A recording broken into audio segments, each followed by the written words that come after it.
I gave up the queen's position to my elder sister. I swallowed a fake death pill and fled the capital. Forgot the emperor I once protected with my life. Forgot all those knife and sword wounds. Returned to Jiangnan to marry my childhood sweetheart, and lived the life of an ordinary wealthy family. In a small town in Jiangnan, my husband and I opened a tea house. One day, a group of richly dressed officials came to my tea house. The old man at the front saw me and his eyes reddened.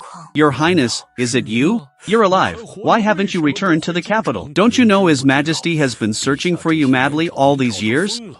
Every day he weeps holding the things you left behind. Can you?" Before he finished speaking, I interrupted him. "Sir, you have the wrong person. I am not the Your Highness you speak of. Besides, I am already married now." As my words fell, everyone around knelt down. I turned to look and saw Xiao Jingyan standing at the door in plain clothes. His eyes were fixed on me. But I remembered that day of my coming-of-age ceremony, when my childhood sweetheart was about to propose. Father suddenly sent someone to bring me back to the capital, to marry the third prince, Xiao Jingyan, because it happened to be the time of the 9 princes vying for the throne. The emperor bestowed a daughter of a high minister as the main wife to each prince. Xiao Jingyan liked my elder sister Yi Shiwu, but she knew too well the danger of marrying him. So when she learned there was a younger half-sister raised in Jiangnan in the Yi family, she asked for me. I disagreed. Father then threatened me with Lu Yanqing's life. "If you refuse to marry, I will have the Lu family executed." Finally, Father promised me, "Once the third prince ascends the throne, I will give you a fake death pill. Then you can leave the palace and go find Lu Yanqing." I agreed and married Xiao Jingyan. After marrying him, danger was everywhere. Assassinations, poisonings, frame-ups. I was wounded many times and poisoned many times, but I never complained. I managed the household affairs perfectly, being his perfect supportive wife. Finally, Xiao Jingyan smoothly ascended the throne. Everyone thought that I, the main wife who fought alongside him from prince to emperor, would be the empress. But he made my elder sister Yi Shiwu the empress, and I only got the position of noble consort. The day the imperial decree came down, the Yaohua palace was dead silent. The palace servants dared not breathe loudly. Afraid I would become hysterical lie those disfavored concubines, but I just calmly accepted the decree, and softly said, "Your servant thanks your majesty for your boundless grace." 7 days later, Xiao Jingyan rarely came to Yaohua Palace. He wore a bright yellow dragon robe, his posture straight. His features were cold, noble, and distant. He spoke, his voice low.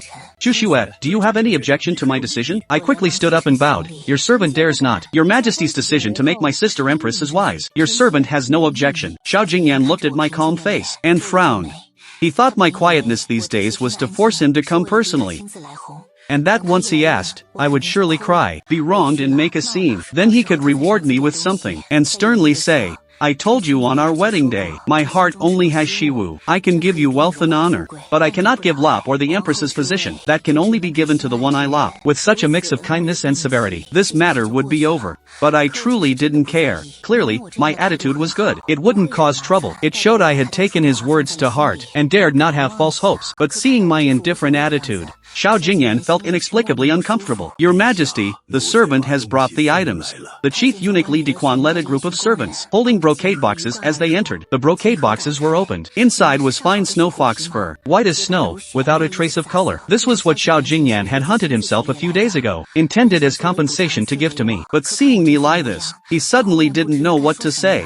"Forget it, just give it and leave." Just as he was about to speak, I spoke first. "This fur is really nice." I looked at the snow fox pelts with admiration, but without surprise. "Your Majesty hunted these a few days ago, right? Bring them to me. Is it for me to make a cloak for my sister?" Xiao Jingyan's feeling of discomfort grew stronger. "Why don't you think I'm giving this directly to you?" I quickly knelt in fear. "Your Majesty, forgive me. How could your servant be so presumptuous? Your Majesty said your lot belongs only to my sister. You went to great lengths to hunt this precious snow fox. It must be for my sister. Your servant dares not presume your majesty's intentions." Li Dequan wanted to explain. "Your Highness, this was actually specially." Li Dequan, Xiao Jingyan interrupted him, his voice turning cold. Li Dequan immediately fell silent. Xiao Jingyan looked at me kneeling on the ground. The nameless fire in his heart burned hotter. Since that's the case, his voice was icy. "I order you to finish it within 1 day. The weather is getting colder lately. The empress is weak and cannot stand the cold. Your servant obeys the decree," I replied with my head bowed. Xiao Jingyan looked at my obedient demeanor, and grew angrier. He flicked his sleeve and turned, striding out of Yaohua Palace. I stood up and watched his back, somewhat puzzled, but quickly returned to calm. I called for my maid Linlang to bring needle and thread. Linlang brought the needle and thread. I sat by the window and began sewing the cloak. The sunlight streamed in through the window, falling on my slender fingers. The needle and thread flew, my movements skilled. "Your Highness," Linlang asked softly, "are you truly not sad?" My hand paused, and I smiled faintly. A very light smile, but like the first melting of snow. It had a breathtaking beauty. Sad? I said softly, why should I be sad? 5 days later, the fake death pill in my body would take effect. I could completely leave the palace, leave Xianxia, and go to Jiangnan to find the one I truly love. I had taken that fake death pill 2 days ago. The pill takes 7 days to work. Now only 5 days remain. I spent the whole night making the cloak. The white fox fur paired with exquisite embroidery, luxurious and warm. At dawn, I personally delivered it to Yi Shiwu's Fengyi Palace. Yi Shiwu was sitting at her mirror, doing her makeup. When she saw me, her eyes turned cold. Why has my sister come? Your servant pays respects to Her Majesty the Empress. I bowed. His Majesty ordered me to sew a cloak for your Majesty. It is finished, and I have come to present it. The maid took the cloak and handed it to Yi Shiwu. Yi Shiwu touched the fur, her expression suddenly turning cold. Kneel down, I was startled. I told you to kneel. Yi Shiwu's voice was icy. After being noble consort for a few days, have you forgotten the rules? I was silent for a moment, then knelt down. Yi Shiwu walked up to me, looking down at me. Yi Chuxue, you embroidered this cloak so beautifully. Are you trying to make His Majesty think of you when he sees it, and then visit you more often? She sneered. I tell you, you're dreaming. His Majesty has always loved only me. You know how good he was to me before. Marrying you was just to protect my safety. The moment he ascended the throne, he made me empress. And you're just a noble consort. Don't you know your place yet? I lowered my head. Your servant dares not. Yi Shiwu reached out and lifted my chin. I think you dare quite a lot. She let go and said to the palace servants, come, the noble consort has offended her superior with resentment and malicious intent. Hold her down. Give her 20 lashes as a warning. The servants looked at each other, not daring to move. Although His Majesty had made her empress, he didn't seem completely indifferent to the noble consort. If they actually did this. Yi Shiwu's voice turned harsh. Is my word as empress meaningless now? Think carefully. Who does His Majesty truly love? Are you sure you want to defy me for her? The threat in her words was clear. The servants shivered, and no longer hesitated, stepping forward to hold me down. Your Highness, Lin Lang cried out in SOC, trying to rush over, but was firmly held back by other maids. I was forced down onto the cold stone floor. The board came down heavily. The dull thud of it hitting flesh echoed clearly in the empty hall. The first blow sent searing pain through me. I grunted and bit my lip. The second, the third, the pain multiplied. Cold sweat beaded on my forehead. My face quickly turned pale. I stared at the cold stone patterns on the floor, with only one thought in my mind. Just endure a little longer. Only 5 days left. Yanqing, wait for me just 5 more days. My consciousness began to blur. The sound of the boards and Lin Long's cries faded away. Just as I was about to completely pass out, a sharp shout came from outside the hall. Stop, followed by hurried, familiar footsteps. A yellow robe entered my blurry vision. It was Xiao Jingyan. He strode in, and seeing the scene in the hall, his face instantly turned ashen. Rage flared in his eyes. What is this? He stepped forward, pushed away the eunuch wielding the board, and bent down to help me up. But his hand touched something warm and sticky. It was blood soaking through my thin palace robes. Xue, his voice carried a hint of anger he didn't even notice. Who gave you the nerve to hit her? I was in too much pain to speak. I could only barely lift my eyelids. At that moment, Yi Shiwu suddenly covered her face. Her voice came out with a wrong sob. Your Majesty, it was I who ordered the punishment of my sister. Xiao Jingyan snapped his head up to look at her. Yi Shiwu's eyes were full of tears. Pointing at the cloak on the ground, she choked out. My sister is jealous that I took the Empress's position. She hid needles in this cloak, trying to harm me. Luckily, my maid was careful and discovered it in time. Otherwise I would have been stabbed by now. Your Majesty, I didn't want to make a fuss, but I am now the Empress, ruling the harem. If I tolerate such evil acts, how can I command respect in the future? How can I govern the harem? Needles hidden in the cloak. Xiao Jingyan frowned deeply, looking at the beautiful cloak. His face darkened. He looked at me in his arms. Is this true? My maid Lin Lang finally broke free, and rushed to my side, crying. Your Majesty, please see clearly, it's not like that. Our mistress stayed up all night to make this cloak. She checked every stitch carefully. There's no way she hid needles. It's Her Majesty the Empress. It's Her Majesty who deliberately made things difficult, and insisted on finding fault with our mistress. Lin Lang, stop. I tried to stop her, but it was too late. Xiao Jingyan looked at Yi Shiwu's tear-streaked face, then at the pale face of the person in his arms. His eyes shifted several times. In the end, he let go of the hand supporting me. A mere maid dares to slander the Empress? His voice was cold as ice. Drag her out and beat her to death. My eyes flew open. Your Majesty, I struggled to prop myself up, my cold fingers clutching the corner of his dragon robe. Lin Lang was only trying to protect me. I beg you to spare her life. Xiao Jingyan looked down at me. My face was as pale as paper, blood still at the corner of my mouth. My hair was plastered to my forehead by cold sweat, looking pitiful and fragile. I had never begged him for anything, not even when I took a sword for him, and nearly died. When I woke up, I only said calmly, "Your Highness, it's fine that you're safe." This was the first time I looked at him lie this, with pleading in my eyes. Xiao Jingyan's heart inexplicably softened. He frowned.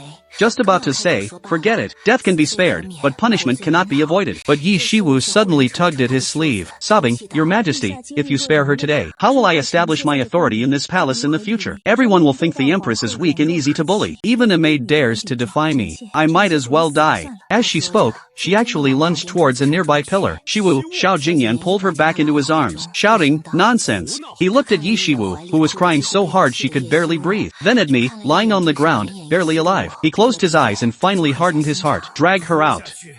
Beat her to death." His voice was cold and unyielding. The icy words were like a poisoned dagger, stabbing deep into my heart. "No, please don't." I choked out a few hoarse words, struggling to crawl over. But Xiao Jingyan held me firmly.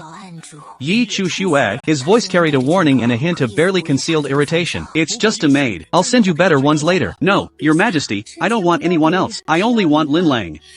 I beg Your Majesty for mercy. I beg you." I kept kowtowing and pleading, but Xiao Jingyan's eyes remained cold and hard, as if he was determined to protect Yi Shiwu. Until I heard a scream from the courtyard. My whole body trembled. A taste of blood rose in my throat.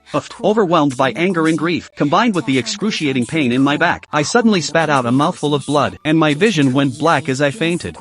When I woke up again, I was in my bed at Yaohua Palace. Li Dequan was keeping watch by the bed. Seeing me awake, he breathed a sigh of relief. "Your Highness, you're finally awake." I didn't speak. "His Majesty ordered me to bring you medicine, and to convey His Majesty's oral decree." Li Dequan said cautiously. "He orders Your Highness to behave from now on, and not to cause any more trouble, and never again harbor any intention to harm Her Majesty the Empress. Rest well in the palace. As for your maid Lin Lang, she has been dealt with according to palace rules and buried. His Majesty, in his benevolence, has ordered a pension for her family. Soon, a suitable palace servant will be arranged for you." Every word was like a cold nail hammering into my ears. I lay there, my eyes hollowly staring at the intricate embroidery on the canopy, without saying a word. Li Dequan waited for a moment. Seeing I had no reaction, he said no more, placed the medicine bowl on the bedside table, bowed, and withdrew. The hall returned to a dead silence. I closed my eyes. Tears slid down the corners of my eyes, and soaked into the pillow. In the following days, I was like a soulless puppet, taking my medicine on time, changing my bandages, eating, sleeping. The wounds on my back slowly scabbed over under the imperial physician's careful care. But the wounds in my heart festered and oozed pus, hidden from the light. I quietly recovered, and quietly waited for the day the fake death pill would take effect. One day, Li Dequan suddenly came. "Your Highness, His Majesty requests your presence at Fengyi Palace." I got up and followed him.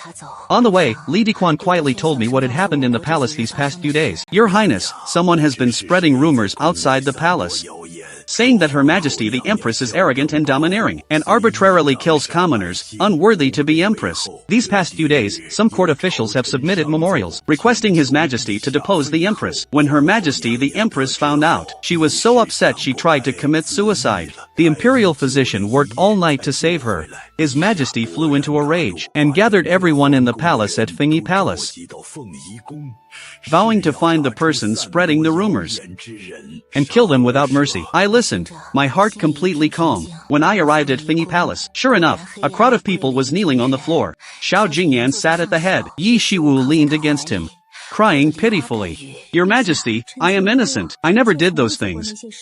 "I know." Xiao Jingyan coaxed her softly. "I will find out the truth and clear your name." He looked up, his eyes meeting mine as I just entered. His hand, wiping Yi Shiwu's tears, paused. I lowered my eyes and knelt down. I knew what he was thinking. In all these years of marriage, I had been wounded and poisoned countless times in front of him. By swords, by falls into water. Every time, the pain was excruciating. But I had never shed a single tear in front of him, because he had said, he didn't lie women who cried and whined. Tears wouldn't move him. He would only wipe away the tears of the woman he loved. So no matter how much it hurt, I had to endure, swallowing all my weakness and pain back down. Until that time he was ambushed by assassins. I took the blade for him. The wound was very severe. When the knife was pulled out, the pain was excruciating. My vision went dark. Cold sweat soaked my clothes. I couldn't help it anymore, and tears silently fell. He stayed by my bedside for 3 days and 3 nights, his eyes sunken. When he saw me crying, he didn't scold me. Instead, he reached out and gently wiped away my tears with his thumb, his voice low and hoarse. "Does it hurt that much?" I was stunned. He seemed stunned too, probably remembering what he had once said. But in the end, he didn't pull his hand away. Instead, he wiped again, his movements stiff, but with a gentleness I had never felt before. After that, I felt like something had changed between us. He started being good to me. He would remember the snacks I liked. He would come to see me when I was sick. Alarms went off in my head. I wanted to explain. I didn't take that sword for him because I loved him, but because if he died and couldn't ascend the throne, I wouldn't get my freedom and couldn't return to Jiangnan, and wouldn't see Lu Yanqing. Luckily, after he ascended the throne, Yi Shiwu came crying to the palace to find him. He still married Yi Shiwu as his empress. Everything went back to how it was before, as if his kindness towards me was just an illusion. I knelt among the crowd, waiting quietly, until dawn. Someone handed evidence to Xiao Jingyan. "Your Majesty, we have found the mastermind behind the rumors. It is Her Highness the noble consort." Everyone was shocked. I was stunned too. Xiao Jingyan took the evidence and glanced at it. His face darkened. He threw the evidence hard in my face. "Yi Chuxue," his voice was icy. "You have disappointed me greatly. How dare you harm the Empress again and again?" He paused, then said harshly, "Come," before he could finish. He looked at my pale, calm face. The words "drag her out and behead her" couldn't leave his mouth. Yi Shiwu saw his hesitation, a flash of hatred in her eyes. She knelt down, crying and pleading. "Your Majesty, Xuxue is after all my sister. I beg your Majesty for mercy, don't kill her. Just send her to the imperial prison for a few days as punishment." "The imperial prison?" Xiao Jingyan frowned. Another flash of hesitation in his eyes. "The imperial prison? What kind of place was that?" "Dark and damp, full of torture instruments. Those sent there either died or were crippled. My back was not yet healed. Going in would be a death sentence." Yi Shiwu saw the struggle in his eyes clearly. Her hatred grew even stronger. She didn't know when I had gained such importance in his heart that he couldn't even bear to send me to the imperial prison. She gritted her teeth and spoke again, her voice even weaker, even with a breathy tone. "Actually, I don't want to punish my sister either. But if I don't punish her, and allow such slander against the Empress to go unpunished, how can I face the harem in the future? Forget it, forget it. After all, she is my own sister. Your Majesty, just pretend this never happened." As she spoke, she began to cough violently, and then spat out a small mouthful of blood. The white silk handkerchief was stained red by Shiwu. Xiao Jingyan was greatly alarmed. He quickly stopped her. "Imperial physician, summon the imperial physician at once." He glanced at me, still kneeling straight below, my face expressionless. Then he looked at Yi Shiwu in his arms, spitting blood, unconscious and with a faint breath. The last trace of hesitation in his eyes was replaced by ruthlessness. "Confine noble consort Yi to the imperial prison, awaiting punishment." Guards stepped forward and mercilessly dragged me up from the ground. I did not struggle or defend myself. I had long seen that this was Yi Shiwu's doing. Explanations were useless. The imperial prison was indeed as cold and damp as the rumors said, reeking of a rotting, moldy smell. I was thrown into a cell. The iron door slammed shut with a clang, cutting off the faint daylight outside. I leaned against the cold wall. The wounds on my back, aggravated by this ordeal, split open again. Blood seeped out, staining my plain clothes red. It hurt terribly, but I no longer had the strength to care. I don't know how long passed before the cell door opened. A jailer walked in, carrying countless instruments of torture. "Your Highness," he said with a false smile. "My apologies. The higher-ups have ordered that you be taught a lesson, to make you remember well who you can provoke and who you cannot." Iron nails and other implements were applied to my already battered body. For 2 whole days, I endured countless tortures, yet I gritted my teeth and remained silent. My consciousness wavered amidst the intense pain and cold. "Yanqing, I'm sorry. I might not make it to the day I see you." Just as I was about to lose consciousness completely, my body suddenly felt warm as someone lifted me up, their movements carrying the familiar care and trembling. I forced my eyes open. Through blurred vision, I saw Xiao Jingyan's tense jawline. When I woke again, I was in Yaohua Palace. Xiao Jingyan was keeping vigil by the bedside, holding a bowl of medicine. Seeing me awake, he breathed a sigh of relief. "You're awake." He scooped up a spoonful of medicine and brought it to my lips. "Drink the medicine." I propped myself up and took the bowl. "Your servant will do it herself." Xiao Jingyan's hand froze in midair. He watched as I struggled to take the bowl, tipped my head back, and downed the bitter medicine in one gulp, without even a frown. That indescribable, inexplicable discomfort in his heart surged again. Why must you be like this? His voice was a little hoarse. It's not lie, I haven't served you like this before. I set down the empty bowl, wiped the corner of my mouth with my sleeve. My voice weak but clear. That was when only your majesty and your servant knew of it. Now that the world is settled and my sister has entered the central palace, your servant dares not trouble your majesty again. Xiao Jingyan frowned deeply. Are you blaming me for sending you to the imperial prison? Your servant would not dare. I lowered my eyelashes. Your servant only wishes to say that spreading rumors and framing the empress. It truly was not your servant's doing. Xiao Jingyan was silent for a moment. In the dim light of the hall, the lines of his profile appeared somewhat cold and hard. I know, he suddenly spoke. I jerked my head up, looking at him in disbelief. Xiao Jingyan avoided my gaze, his voice low. My secret agents are not so useless. I know exactly who was stirring up trouble behind the scenes. I know it all. He knew. He knew it was Yi Shiwu's own doing. My heart felt as if it had been violently struck by those words, surged with a sharp, piercing pain and absurdity. Then, your majesty, my voice trembled. But Xiao Jingyan's tone carried a hint of weariness and helplessness. I have told her countless times that I have no romantic feelings for you. Marrying you back then was only out of necessity. But she is, after all, a woman, lacking a sense of security. Seeing you and me married for so many years, seeing my occasional care for you, she becomes uneasy. This time, she merely used this opportunity to test my feelings. He paused and looked at me, his eyes complex. I cannot hurt her heart, and to prove my feelings to her, I had to go along with this act. I have wronged you. For light words, summing up the framing, the humiliation I had endured these past days, the tortures that had left my skin torn open, and the fear of nearly dying in the imperial prison. The two of them. One, for a sense of security, staged the whole thing. The other, to prove his feelings, stood by and watched coldly. Together, they pushed me into hell, yet expected me to understand their plight. I looked at him and suddenly smiled. A pale smile, carrying a kind of almost self-mocking sorrow. Xiao Jingyan's heart tightened at my smile, and he felt an inexplicable panic. He thought I was sad, heartbroken. This time, I have wronged you. He softened his voice, even carrying a rare hint of promise. Take good care of your health. I will make it up to you in the future. Between Shiwu and you, I promise you, next time, I will choose you. Next time, choose me once. I closed my eyes, feeling only utterly exhausted. There will be no next time, I murmured. My voice so soft it was almost inaudible. Xiao Jingyan didn't catch it. Just then, Li Diquan cautiously reported from the outer chamber. Your Majesty, you have been keeping vigil here for a day and a night. Several ministers are still awaiting your audience to discuss the flood disaster in the south. Xiao Jingyan frowned, glanced at me on the bed, my face deathly pale, eyes closed and silent. Let them wait a little longer. Your Majesty, I suddenly spoke, my voice calm. State affairs are important. Your servant is no longer in danger. Please return, Your Majesty. Xiao Jingyan looked at my distant and indifferent demeanor, and that nameless anger flared up again in his heart. But more than that, there was a feeling of suffocation and helplessness. In the end, he said nothing. He stood up, gave me a deep look, and turned to leave.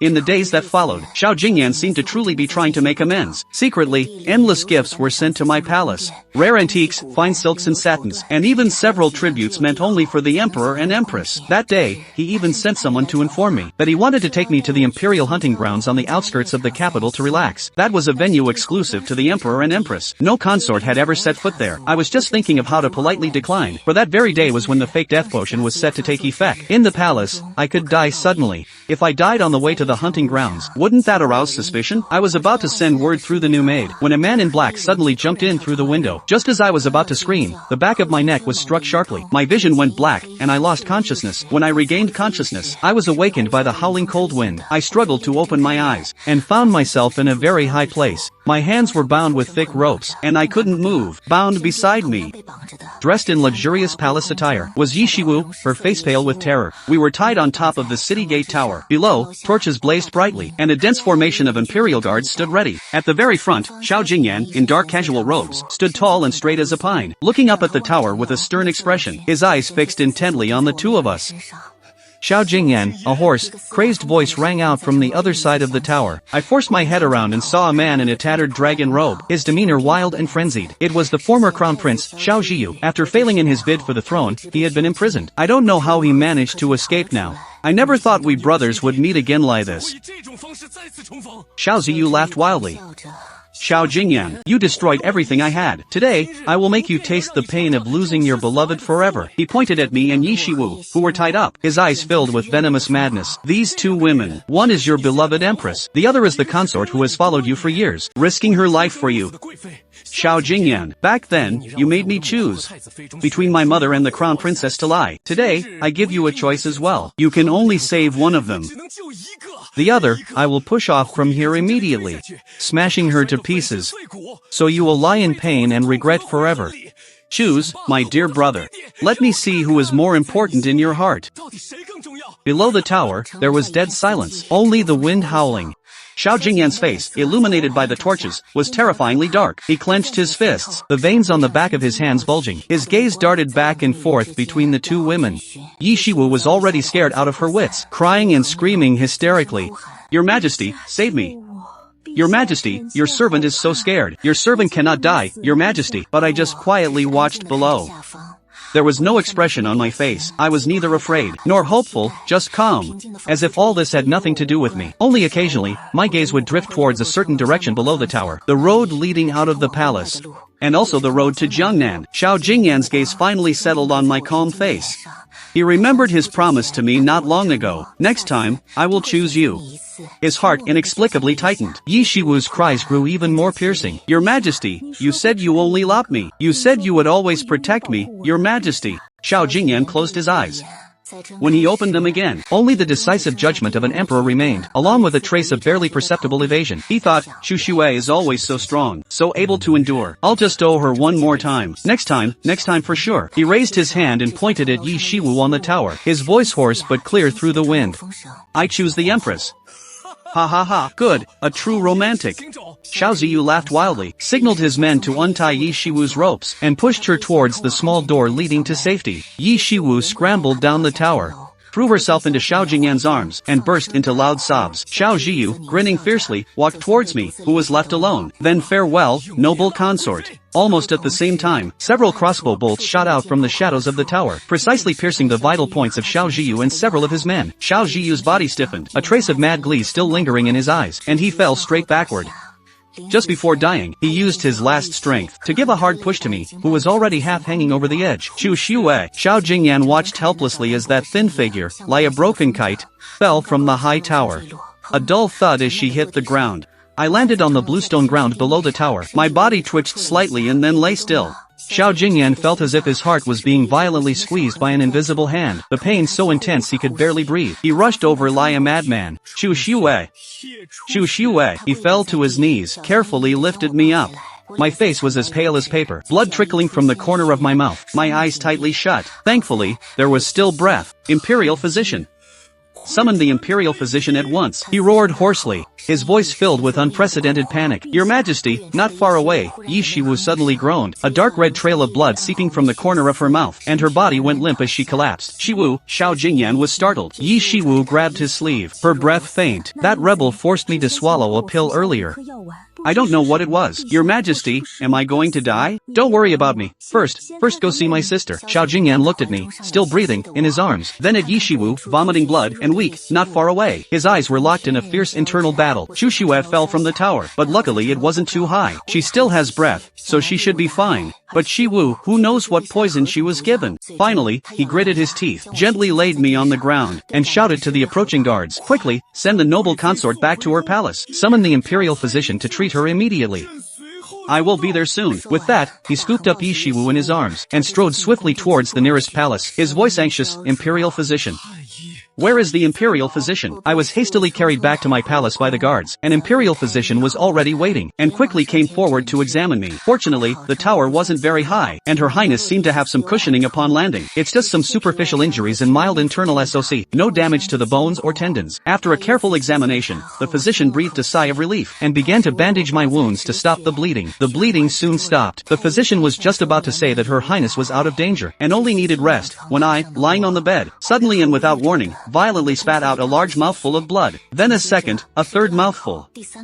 The blood stained the clean, fine clothes that had just been changed, and also stained the physician's hands. This is impossible. The physician's face changed drastically. He quickly felt my pulse again, but the pulse under his fingers was chaotic and frighteningly weak. Life force was draining away at an alarming speed. Why has the pulse suddenly failed like this? It was fine just a moment ago. The bedchamber instantly fell into chaos. The maids screamed in terror. The physician frantically tried acupuncture and medicine, but all were futile. My consciousness gradually faded amidst the onslaught of intense pain and cold. I knew it was the fake death potion taking effect. The timing was perfect.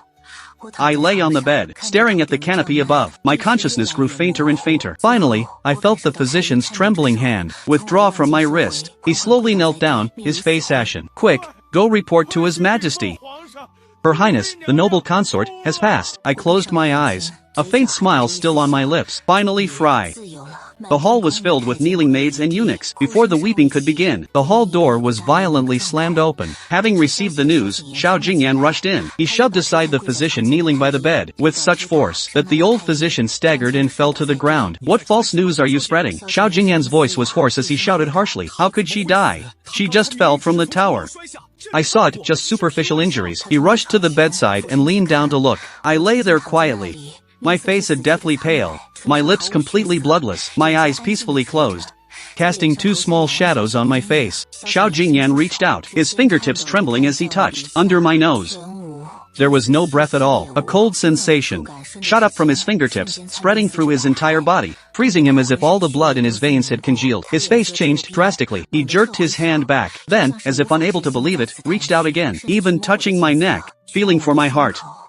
Cold and still. "No, impossible," he murmured, then suddenly turned his head and shouted, "All imperial physicians, get over here now. She's not dead.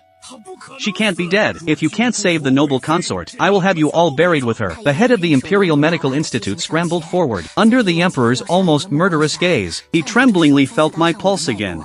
After a moment, his face fell. He heavily kowtowed. "Your Majesty, please accept my condolences. Her Highness has no pulse. Her body is already cold. She has passed away."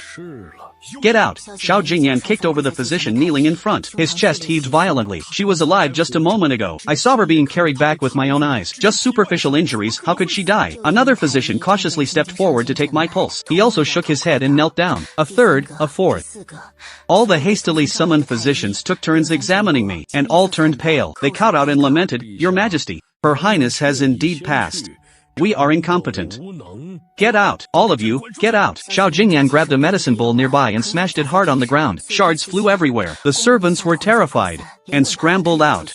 Only Li Dequan remained, trembling in a corner, not daring to make a sound. The hall suddenly fell silent, leaving only Jiangnan's heavy breathing. As if all his strength had been drained, he staggered back to the bedside, leaned down, and carefully lifted my body, still faintly warm but already stiff, into his arms. My head rested limply on his shoulder, my cold cheek pressed against his neck. Never again would it carry a warm temperature, or instinctively turn slightly away. "Xue," his voice trembled, low and almost a whisper, carrying a panic and plea he himself hadn't noticed. "Don't leave me. I command you to wake up." No response. The body in his arms grew completely cold, inch by inch. He called her name again, tightening his arms, as if trying to warm me with his own body heat. "Open your eyes and look at me. Look at me, please." Still, nothing but silence. Li Dequan watched the emperor holding my gradually cooling corpse, that utterly lost, completely discomposed appearance, and was horrified. But he had to steel himself and step forward, his voice as thin as a mosquito's. Your Majesty, how should Her Highness's funeral arrangements be handled? Should the Ministry of Rites be notified?" Jiangnan slowly turned his head. His eyes were hollow, but in an instant, they gathered a terrifying storm. He stared at Li Dequan, speaking word by word, his voice light as a whisper, yet heavy enough to crush a person. "Anyone who mentions funeral arrangements, I will kill them." Li Dequan's legs gave way, and he fell to his knees with a thud. Bowing his head, not daring to speak another word, Jiangnan ignored him, only sat there motionless, holding me. Sunlight streamed through the window lattice, crawling in inch by inch, and then fading away thread by thread. No lamps were lit in the hall, and it gradually grew dark. He just held me lie that, from morning until dusk, lie a soulless statue. Li Dequan quietly brought water and food, left them at the door, not daring to disturb, and quietly withdrew.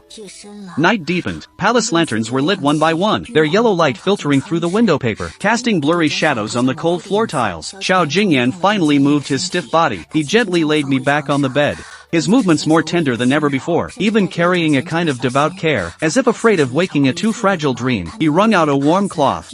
She is the dried blood on my face. Her fingertips brush over my cold brow, lashes, nose, lips. She wipes very slowly, with great care, as if polishing a priceless, yet shattered treasure. Aren't you the best at enduring pain? He speaks in a low voice. His voice is terribly hoarse, echoing in the silent hall, back in the mansion. That assassin's blade pierced through your shoulder blade. When I pulled it out, it hurt even me to watch. You bit down on a cloth and didn't make a sound. And that time you were poisoned. You trembled all over from the pain. Cold sweat soaked through the blanket. You only groaned once in your sleep. When awake, you wouldn't even frown. This time, why couldn't you bear it? He touches my cold cheek. His fingertips tremble slightly, falling from the city wall. It hurt a lot, didn't it? I know it hurt. I saw you when you landed. You frowned, but then bled. Bear it a little longer, lie before. Get through it, and it'll be fine. The imperial physician said, it's just a flesh wound. Rest and you'll recover. Wake up, and I'll give you the best medicine. It won't leave a scar, I promise. No one answers. Only his low, hoarse voice drifts futilely through the empty hall. Memories surge like a flood breaking through a gate, overwhelming her with old yet sharp pain.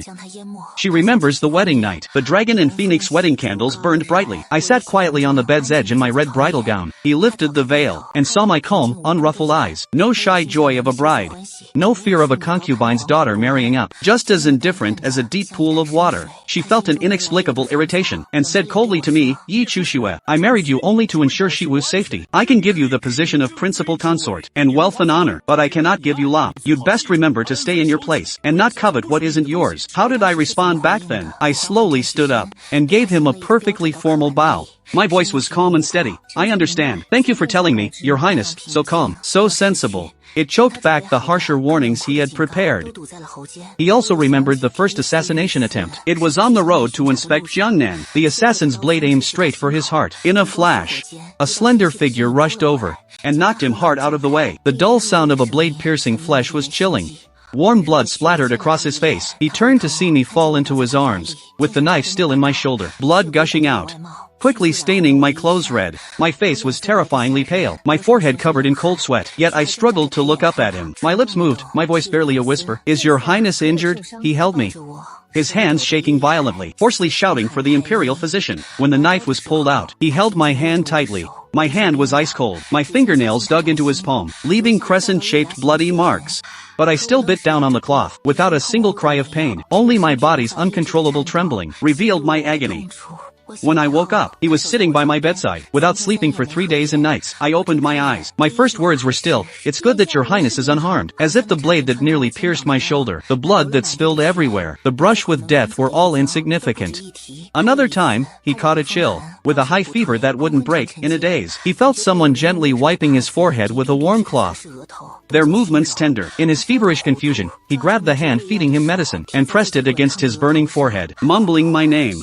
That hand froze for a moment, then gently but firmly pulled away, and then he heard that familiar voice, calmly sounding in his ear. Your Highness, it is I, Chuxue. She didn't open her eyes then, but somehow felt a very faint trace of grievance in that voice, like a feather brushing the tip of his heart, itchy and astringent. The night before the coronation, he was in the study, dealing with a mountain of state affairs. Until the third watch, I came in with a bowl of ginseng soup, and gently placed it by his hand. Your Highness, it's late. Rest for a while. He looked up and saw the faint dark circles under my eyes. Knowing I had also stayed up with him for many nights, I was managing countless trivial matters in the mansion. His heart softened slightly, and he said casually, You've worked hard these days. I just shook my head and lowered my lashes. This is your servant's duty. I always had those 2 words on my lips, as if everything I did for him, taking a blade, being poisoned, managing the household, exhausting all my efforts, was all just because it was my duty, because I was his principal consort, and it was what I should do. Xiao Jingyan suddenly gripped my cold, stiff hand tightly. The piercing cold made her shiver. But he held on even tighter, as if trying to warm that already lifeless cold with the heat of his own palm. All those years, her voice choked, with a broken tremor. You never told me a single word of hardship, of tiredness, of grievance. I thought you truly didn't care. She buried her face in my cold palm. Hot tears silently streamed out, soaking my fingers. But you can cry, he said hoarsely, like a wounded beast whimpering. That time you took the sword for me, when it was pulled out, you were in so much pain that tears fell. I saw them. I even wiped them for you. That was the first time, and the only time he wiped my tears. Only to feel my warm tears. She was stunned then, remembering that she had once said, "A crying woman, her tears won't move me at all." But seeing my pale face, and my silent tears as I bit my lip, those words suddenly got stuck in his throat. As if possessed, he reached out, and somewhat awkwardly wiped away that tear for me. I seemed stunned too, staring blankly at him with hazy, tearful eyes. At that moment, his heart skipped a beat. He quickly withdrew his hand and forced a stern scolding. "The imperial physician's hands are too heavy." I should have understood then. Xianxia lifted his head, his reddened eyes looking at me. My peaceful yet cold face. His trembling fingertips touched my cheek, but I shouldn't have understood. I told myself, my heart only has Shiwu. I married you only as a convenience. I was good to you only because you were dutiful and sensible enough. I lied to myself for all these years. From outside the hall came the sound of the night watch drum. It was midnight. A new day had begun. But I was forever stuck in yesterday. Xiao Jingyan just held my hand like that, sitting motionless by the bedside, until the sky turned pale again. The next morning, Yi Shiwu heard the news, and hurried to Yaohua Palace. "Your Majesty," he rushed to the bedside, looking at me lying there, silent and still. He covered his mouth with a handkerchief, sobbing uncontrollably. "Your servant heard, sister, how could this happen? She was fine yesterday." She was about to throw herself on me, crying, but saw Xiao Jingyan just sitting by the bed, holding my hand, his eyes vacant, staring ahead, as if he hadn't heard her arrival at all. Yi Shiwu's heart tightened inexplicably. She forced herself to stay calm, and spoke in an even more sorrowful and gentle voice. "Your Majesty, you must restrain your grief." "Sister, alas, it was her fate. You've been here all night. Your dragon body is most important. Let your servant accompany you to rest for a while. Let the servants handle things here." Xiao Jingyan's eyes slowly moved. His gaze fell on her face. Yi Shiwu felt a chill run down her spine under his stare, almost unable to maintain the sorrowful expression on her face. Xiao Jingyan spoke, his voice hoarse and dry, like sandpaper scraping wood. Yi Shiwu barely nodded. Tears slid down at just the right moment. Debt. Sister fell from such a high city wall. Her injuries were too severe. The medicine was ineffective. "Your Majesty, you must take care of your dragon body. Do not grieve too much. The injuries were too severe." Xiao Jingyan suddenly twitched the corner of his mouth. It looked like a smile, but it was uglier and more desolate than crying. "The imperial physician told me that when she fell, I caught her, which softened the impact. After she landed, I examined her myself. Just some flesh wounds and scratches. No internal injuries. There was absolutely no danger to her life. It wasn't even a serious injury." He suddenly stood up. Due to sitting for so long in emotional turmoil, his body swayed, then steadied. He approached Yi Shiwu step by step. "But she died." He stared at Yi Shiwu's instantly pale face. Every word seemed squeezed through clenched teeth, pulse strangely failing, bleeding from 7 orifices. "Died with eyes open." "Yi Shiwu, tell me, what is the meaning of this?" An overwhelming pressure surged forward. Yi Shiwu's legs went weak. She nearly fell to her knees. She steadied herself by gripping the bedpost, tears streaming down. Your servant does not know, Your Majesty." "How would your servant know why, sister?" "Suddenly, Your Majesty, are you suspecting your servant? Your servant and sister are blood sisters." "Blood sisters?" Xiao Jingyan let out a scoff, his eyes sharp as knives. "The day before yesterday, you personally went to Yaohua Palace, saying it was prescribed by the imperial physician. What exactly was in that calming soup you watched her drink?" Yi Shiwu trembled all over, and fell to her knees with a thud, lifting her tear-streaked face, crying like a weeping pear blossom, pitifully charming. "Your Majesty, please see clearly. That calming soup was indeed a prescription from the imperial hospital. Your servant was just worried about sister. She had just come out of the imperial prison, so I personally brewed it and sent it over. If your Majesty does not believe me, you can immediately summon the imperial physician who prescribed it that day for a confrontation. Your servant's love and care for sister is witnessed by heaven and earth. Your Majesty, how can you suspect your servant lie this?" She cried so hard she almost fainted, her shoulders heaving, looking utterly pitiful. Xiao Jingyan stared at her intently, his gaze as if trying to pierce through her skin, to see into her heart. The hall was deathly silent. Only Yi Shiwu's suppressed sobs could be heard. After a long time, Xiao Jingyan closed his eyes. When he opened them again, only a deep, bottomless exhaustion and emptiness remained. "Enough." He turned around, no longer looking at her, his voice thick with weariness. "Return to your palace. Your Majesty, let your servant stay and accompany you. You are lie this, your servant is truly worried." "Li Dequan," Xiao Jingyan interrupted him, his voice not loud, but carrying an undeniable coldness. Li Dequan, who had been shrinking in a corner, trying to minimize his presence, quickly stepped forward. "Your servant is here. Escort the empress back to her palace." Xiao Jingyan turned his back to them, his gaze falling back on the bed, on that lifeless white figure. His voice devoid of any emotion. "Without my decree, the empress shall not set foot outside Fengyi Palace. Let her stay in her palace and chant sutras for the noble consort's soul." The color drained completely from Yi Shiwu's face. "Not set foot outside Fengyi Palace? This is a disguised house arrest." "Your Majesty," she cried out in SOC, her eyes full of disbelief and panic. But Xiao Jingyan didn't look at her again. He just waved his hand, as if shooing away an annoying fly. Li Diquan braced himself and stepped forward, bowing to Yi Shiwu. "Empress, please." Yi Shiwu looked at Xiao Jingyan's resolute back, then at my body on the bed. A cold wave of hatred and panic surged in her heart. She fiercely pinched her own palm, forcing out more tears, about to say something else. But Li Diquan had already signaled to the palace attendants nearby. Two matrons stepped forward, and practically half-supported, half-dragged her out. The hall returned to its deathly silence. Xiao Jingyan slowly sat back down by the bed, and took that cold hand again, pressing his forehead against it. "Chu Xue," he called softly, his voice filled with an indescribable pain and confusion. "Tell me, was I really wrong?" No one answered. Only the cold wind outside the window made a whimpering sound. 3 days passed. My body lay still on the bed in the inner hall of Yaohua Palace. Li Diquan stood at the palace gate, gritting his teeth. He still bowed and walked in. "Your Majesty," his voice was dry, with cautious hesitation. "The noble consort has been gone for 3 days now. Although the weather is cold, the body cannot be preserved forever. Should we let the Ministry of Rites prepare to let the noble consort rest in peace?" The noble consort was always proper and dignified in life. Surely she wouldn't want. "She's just asleep. Don't you understand?" he roared. His voice, due to days without proper rest, was hoarse and cracked. "Rest in peace? What peace? She's not dead. All of you, get out. Out." Li Diquan was so frightened he fell to his knees with a thud, kowtowing repeatedly. "Your Majesty, please calm your anger. Your servant misspoke. Your servant deserves to die. Out." Li Diquan scrambled out backwards, his back drenched in cold sweat. He stood outside the hall, looking at the closed doors, his heart filled with unease. His Majesty is this. Clearly, he's lost his mind. The news somehow spread. Whispers buzzed throughout the court. "I heard His Majesty is guarding the noble consort's body. Hasn't held court for 3 days. Not just holding court, he's practically gone mad. Won't let anyone near. Won't let anyone bury her. Says the noble consort isn't dead. Alas, a femme fatale indeed. When she was alive, she wasn't cherished. Now she's dead, and she's made His Majesty lie this.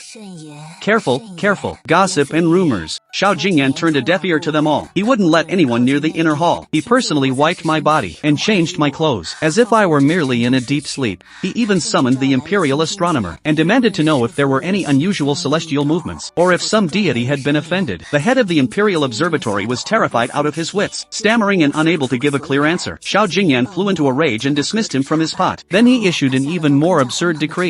"Search the entire realm for extraordinary people, whether wandering magicians, traveling monks, or mountain Taoists. Anyone who claims they can summon souls, or raise the dead, may enter the palace. Whoever can save the noble consort will be rewarded with 10,000 gold taels, and be granted a noble title and high office." For a time, the capital was a mix of dragons and snakes. All kinds of so-called masters flooded the court. The outer hall of Yaohua Palace was turned into an altar. Incense smoke curled, talismans flew everywhere. The sounds of bells, chanting, and prayers continued day and night. A white-haired Taoist claiming to be from Kunlun held a compass and walked around my body 3 times.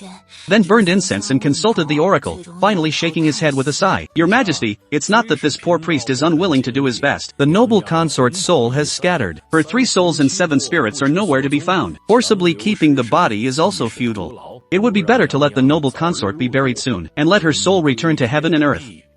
"Soul scattered?" Xiao Jingyan stared at him with a sinister look, slowly drawing the sword at his waist. The cold blade pressed against the Taoist's neck. "If you cannot bring back her soul, I will have you, and all you charlatans, buried alive with her." The Taoist turned pale with fear. The other monks and Taoists were also silent as cicadas in winter. They had no choice but to brace themselves, and perform the rituals day and night without stop. 3 days and 3 nights. Countless talismans were burned. Incense and candles were lit. Bells were shaken until they fell apart. But the person on the bed remained serene, and utterly silent. Xiao Jingyan's eye sockets grew deeper. His cheekbones protruded. His whole body visibly withered and grew haggard. Only his eyes burned with a nearly obsessive flame. The court officials whispered among themselves. Their looks towards the emperor now held an undisguised fear and worry. Yi Shiwu was under house arrest in Fengyi Palace. At first, she was panicked and angry, then jealous and heartbroken. She finally managed to bribe a serving eunuch, and learned of the absurd scene at Yaohua Palace. She was so furious she smashed all the porcelain in the room. Mad. He's truly gone mad. For a dead woman, he's thrown away all imperial dignity. Her chest heaved violently, her beautiful face twisted with jealousy. Yi Chu Xue. You blocked my way in life, and now you haunt me in death. She couldn't wait any longer. Taking advantage of the slightly looser guard, she dressed herself up carefully, putting on a plain dress and washing off her makeup, only leaving her eyes slightly red. With a sorrowful and weak expression, she begged for an audience with Xiao Jingyan. Xiao Jingyan was in the inner hall, holding my hand, talking softly. When he heard the announcement, he frowned. He initially wanted to refuse to see Yi Shiwu, but she had already barged in, ignoring the attendants. Your Majesty, she threw herself at Xiao Jingyan's feet. Lifting her tear-streaked face, she said mournfully, you are the sovereign of a nation, a model for all people. How can you indulge in such witchcraft, and believe the nonsense of these charlatans? Sister, she is gone. Let her rest in peace. Let her be buried. Wouldn't it be better to let her find release sooner? Look at yourself. For a dead person, you've become so haggard. Your servant's heart aches for you. Xiao Jingyan's gaze slowly moved from my face to Yi Shiwu. His eyes were empty. That moment slowly came into focus. He murmured again.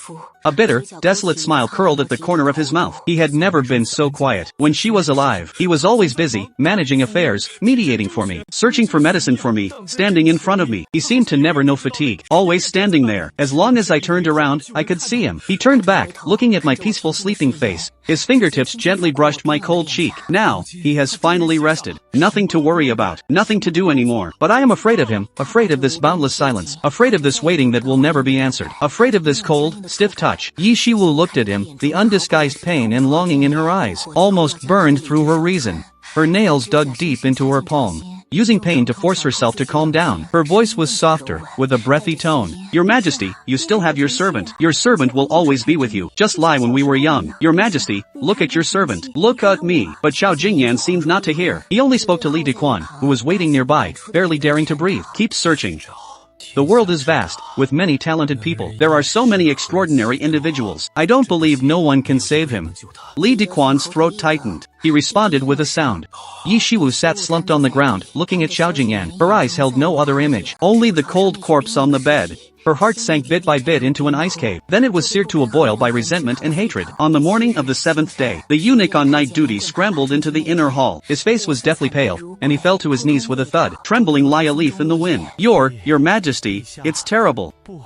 The noble consort's jade body is missing. Xiao Jingyan, who had been dozing against the bed, jolted awake. His eyes instantly became bloodshot. What did you say?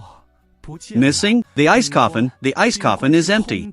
The eunuch knocked his head on the ground with a thumping sound. Xiao Jingyan pushed him aside. Stumbling, he rushed into the inner hall. There lay the ice coffin that had held my body. The lid was wide open, and it was completely empty. Stopping at the chilling cold, he froze before the coffin. It felt as if all the blood in his body rushed to his head, then froze into ice in the next moment. He slowly turned around, staring at the eunuch who was trembling like a sieve. Every word seemed ground out from between his teeth. The eunuch was so frightened he nearly wet himself, crying out. Last night, at the hour of Z, the empress came. She said she wanted to be alone with the noble consort to talk. She ordered the servants to withdraw. No need to stand guard. Your servant dared not disobey. The empress then retreated outside the hall. When the shift changed this morning, I came in and saw Yi Shima. Xiao Jingyan squeezed out these 3 words from his throat. The murderous intent surging in his eyes almost became tangible. He paid no more attention to the limp eunuch. He didn't even have time to change his clothes. He pulled out the treasured sword hanging on the wall. The blade gleamed with cold light. He rushed out with the sword in hand. Your Majesty, where are you going? Your Majesty. Li Dequan was terrified. He scrambled to follow behind. Xiao Jingyan turned a deaf ear. He was like a lion completely enraged. Sword in hand, eyes bloodshot, he ran straight towards Fengyi Palace. Wherever he passed, palace maids and guards were terrified and stepped aside. No one dared to block him. Inside Fengyi Palace, Yi Shiwu was sitting before her mirror, doing her hair. Suddenly, the door was kicked open with a loud bang. Xiao Jingyan, sword in hand, burst into the hall, wrapped in a fierce aura and cold wind. The jade comb in Yi Shiwu's hand clattered to the ground, breaking into 2 pieces. She forced herself to stand up calmly. A soft smile was forced onto her face. Your Majesty, what is this? Before she could finish, the cold sword tip was already pressed against her slender neck. The chill was bone-piercing. Xiao Jingyan stared at her. His eyes held undisguised, almost murderous intent. His voice was so cold it could freeze one's marrow. Where is the corpse? Yi Shiwu's whole body trembled. The skin on her neck and shoulders prickled from the cold air of the sword. She looked as if she was about to cry. Tears quickly filled her eyes. What is your majesty talking about? Hasn't my sister's jade body been kept in Yaohua Palace? Your servant did go to visit last night, but I only said a few words and left. No, I will ask you one last time. Xiao Jingyan's wrist moved slightly. The sword blade grazed the skin of her neck. A lock of her hair was cut off. It drifted silently to the floor. The cold murderous intent was so real. Yi Shiwu had no doubt. If he dared to lie again, the next swing of the sword would take her head. Fear finally overwhelmed everything. Her legs gave way, and she collapsed to the ground. Tears streamed down her face. This time, she was truly afraid. Your servant only saw your majesty guarding my sister's corpse day and night, not eating or drinking, growing thinner by the day. Your dragon body was suffering. Your servant's heart could not bear it. She wept pitifully. Since my sister has already passed, she should be buried as soon as possible, as is proper. Your servant only meant well. Thinking of your majesty, your servant has had my sister properly encoffined and buried in the imperial mausoleum. Xiao Jingyan's pupils contracted sharply. The sword tip trembled slightly. You touched her body. You buried her. Yi Shiwu dared not answer. She only lay prostrate on the ground, sobbing, her shoulders heaving. Who allowed you to touch her? Who allowed you to bury her? He roared. The long sword in his hand swung out fiercely, with a loud crash. The exquisite rosewood dressing table beside him was split in two by his sword, the rouge and powder on the table, gold and silver jewelry scattered all over the floor. Yi Shiwu screamed in fright. She covered her head and cowered. Xiao Jingyan's chest heaved violently. His eyes were bloodshot, like a ferocious beast about to devour someone. He suddenly turned his head and, in a hoarse roar, shouted at the terrified Li Dequan behind him. Dig it up! Immediately, go to the imperial mausoleum and dig up the noble consort's coffin. Now! Immediately! Det, your servant.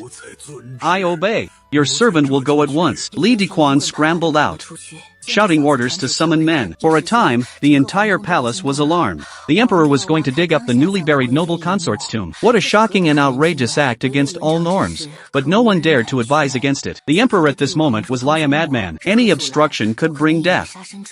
The imperial guards were quickly mobilized. Carrying tools, they headed straight for the mausoleum. Xiao Jingyan stood there, sword in hand, staring fixedly outside the hall, as if he would personally go to the tomb the next moment. Time passed slowly in deathly silence and oppression. No one knew how long it had been. Finally, hurried footsteps were heard outside the hall. A guard commander, covered in dust, not even having time to straighten his armor, scrambled into the hall. He fell to his knees, his voice trembling as he reported, Your Majesty, we dug it up. Xiao Jingyan stepped forward abruptly. And the noble consort in the coffin? The guard commander bowed his head lower. His voice was choked with tears. The coffin was dug up. But it was empty. There were only a few heavy stones inside. The noble consort's jade body is missing. Empty. Xiao Jingyan was stunned. As if he hadn't understood, he repeated, Only stones. Then he suddenly turned his head. His bloodshot eyes fixed on Yi Shiwu on the ground. That gaze almost flayed her alive. Where did you throw him? He walked closer step by step. The sword tip dragged on the ground, making a grating sound that set one's teeth on edge. Yi Shiwu was terrified by the undisguised, almost destructive madness in his eyes. She was scared out of her wits. Her last psychological defense completely collapsed. Your servant had him thrown into the mass grave. She screamed out, with a spiteful, reckless tone. Your Majesty, he is already dead. Dead, just a corpse. What use is it to guard a rotting, stinking corpse? Wake up! I am your empress. I am the one you have loved since childhood. Look at me. Look at me. The mass grave. Xiao Jingyan repeated these 3 words softly. The veins on the hand holding the sword bulged, making a cracking sound. He looked at her. Suddenly, he raised his hand and, with all his strength, slapped her hard across the face. Slap. Yi Shiwu's head was knocked to the side. Her cheek quickly swelled up. Blood trickled from the corner of her mouth. Her ears rang. She was completely stunned by the slap. How dare you? Xiao Jingyan's voice was hoarse beyond recognition, with a trembling that came from extreme pain. How dare you throw him to a place like that? His eyes were red, like a cornered beast. He roared at her, and also at himself.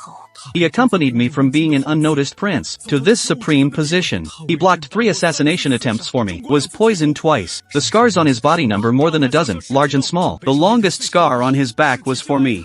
The residual poison in my body was cured by the antidote he risked his life to find in the southern border. He fell from the city wall in the end. His body was mangled because of me. Because I chose you between the 2 of you. Yi Shiwu, he stared at her, his eyes were cold, as if looking at a dead person. How dare you throw him away like trash in a mass grave? Yi Shiwu covered her face. After the initial SOC, boundless resentment and grievance surged up. She suddenly lifted her head. Her face was a mess of tears, but with a reckless madness. What about me, Xiao Jingyan? Look at me. I grew up with you, waited for you for so many years. You said you would only love me. You said the position of empress would always be mine. But look at you now, for a dead person. A concubine's daughter, you once said, was just a tool, a shield. What have you become? You hit me for her. She took knives and swords for you voluntarily. She was poisoned and injured, it served her right. Who told her to covet what wasn't hers? Who told her, knowing she was just a substitute, to still delude herself into thinking she could win your heart? She's dead, Xiao Jingyan. Wake up!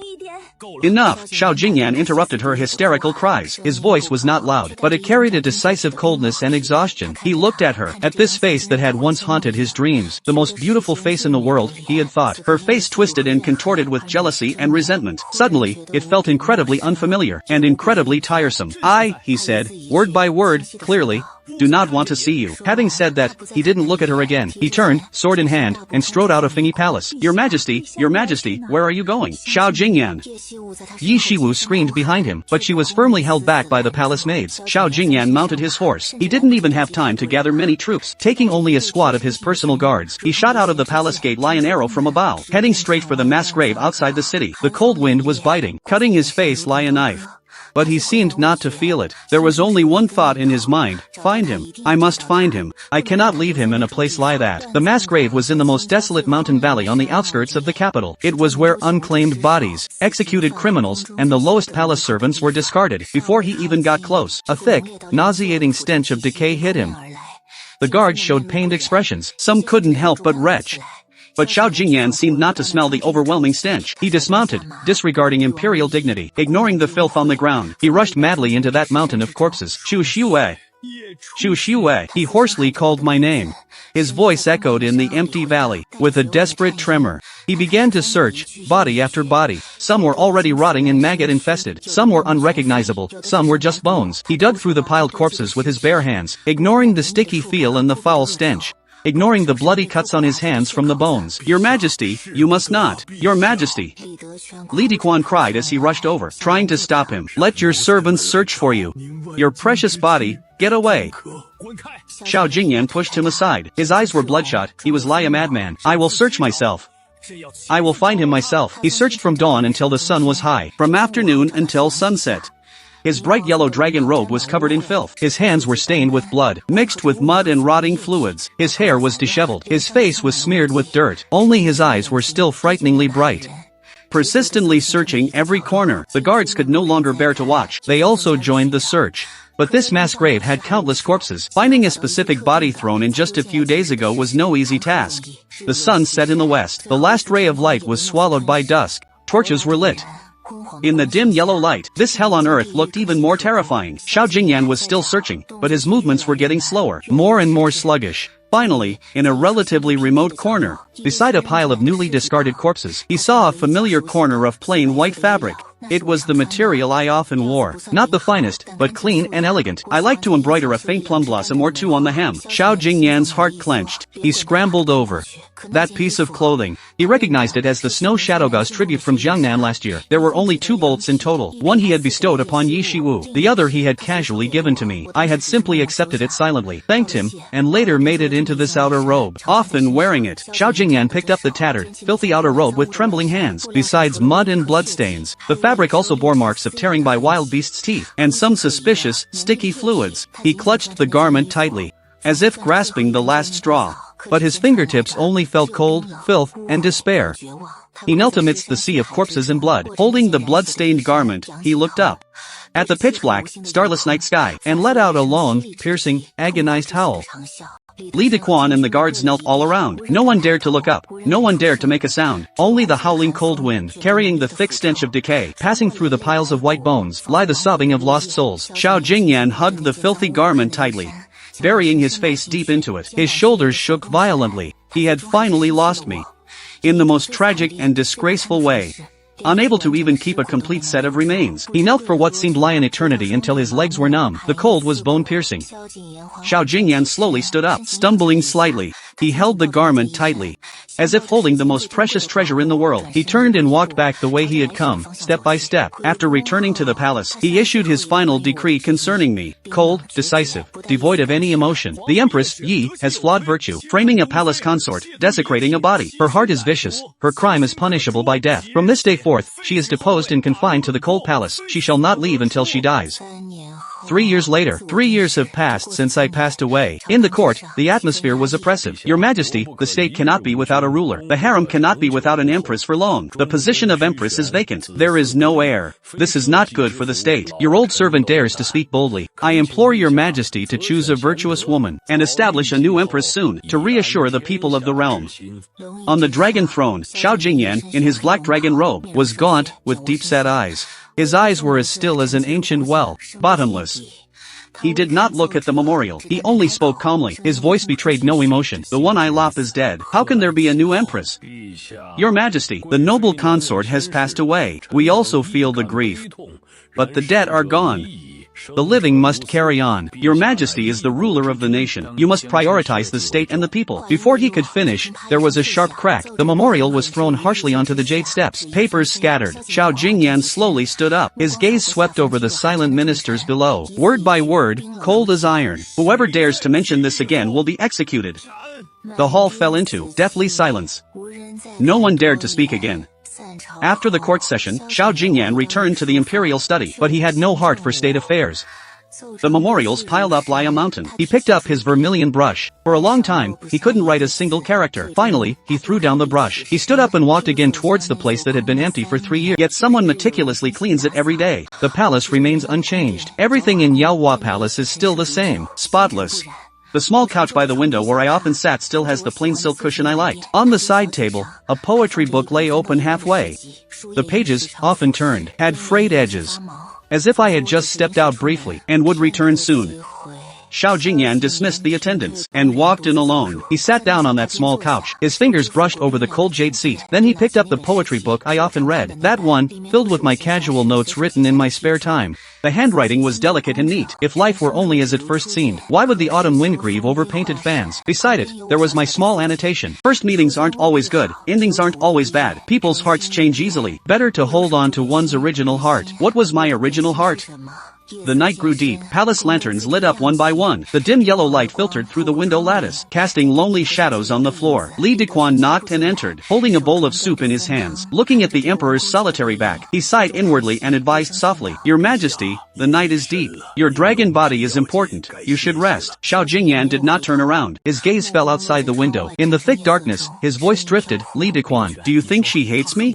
Li Dequan's heart trembled. He lowered his head and dared not answer. But Xiao Jingyan seemed not to need an answer. He let out a self-deprecating low laugh. That laugh sounded especially desolate in the empty hall. She should hate me, he murmured, as if speaking to Li Dequan, and as if speaking to himself. This time after time, I chose to attack at night. Abandoned her when she was poisoned. I didn't trust her when she was imprisoned. I stood by coldly when her attendant died from the SOC. I didn't investigate deeply. Finally, on the city wall, I clearly told myself in my heart, this time, I would choose her. But when the words came to my lips, what came out was still Empress. She touched the yellowed pages, her fingertips trembling slightly, but she had never hated. She was always so calm, calmly accepting the decree, calmly thanking for the favor, calmly watching me go to someone else. I even thought she truly didn't care, truly magnanimous. Now I realize, it wasn't that she didn't care. She was just dead inside, so nothing mattered. Li Dequan's heart ached hearing this. He couldn't help but whisper, Your Majesty, perhaps the Empress had feelings for you. Perhaps what? He dared not continue, but Xiao Jingyan shook his head, his eyes filled with unbearable pain and regret. No, you don't understand. I'd rather she hated me. At least that would prove she cared. But she didn't even deign to hate me. She just didn't want me anymore. The hall fell silent again. Only the sound of the water clock, dripping, tapping into the endless night. A week later, candles flickered in the imperial study. A dusty secret guard knelt below. His head bowed low, his voice barely a whisper, but each word struck like thunder. Reporting to your majesty. In Xianxia town, Linen Prefecture, Jiangnan circuit, there is a couple who moved there 3 years ago. The husband's surname is Liu, a failed scholar, who opened a calligraphy and painting shop. His wife bears a 7/10 resemblance to the noble consort. The townspeople call her Mrs. Liu. She lives in harmony with the scholar Liu, and they have a daughter, about 2 years old. The teacup in Xiao Jinyan's hand suddenly stopped. A daughter, he repeated slowly, his voice betraying no emotion. Only his knuckles whitened from the grip. I observed for several days.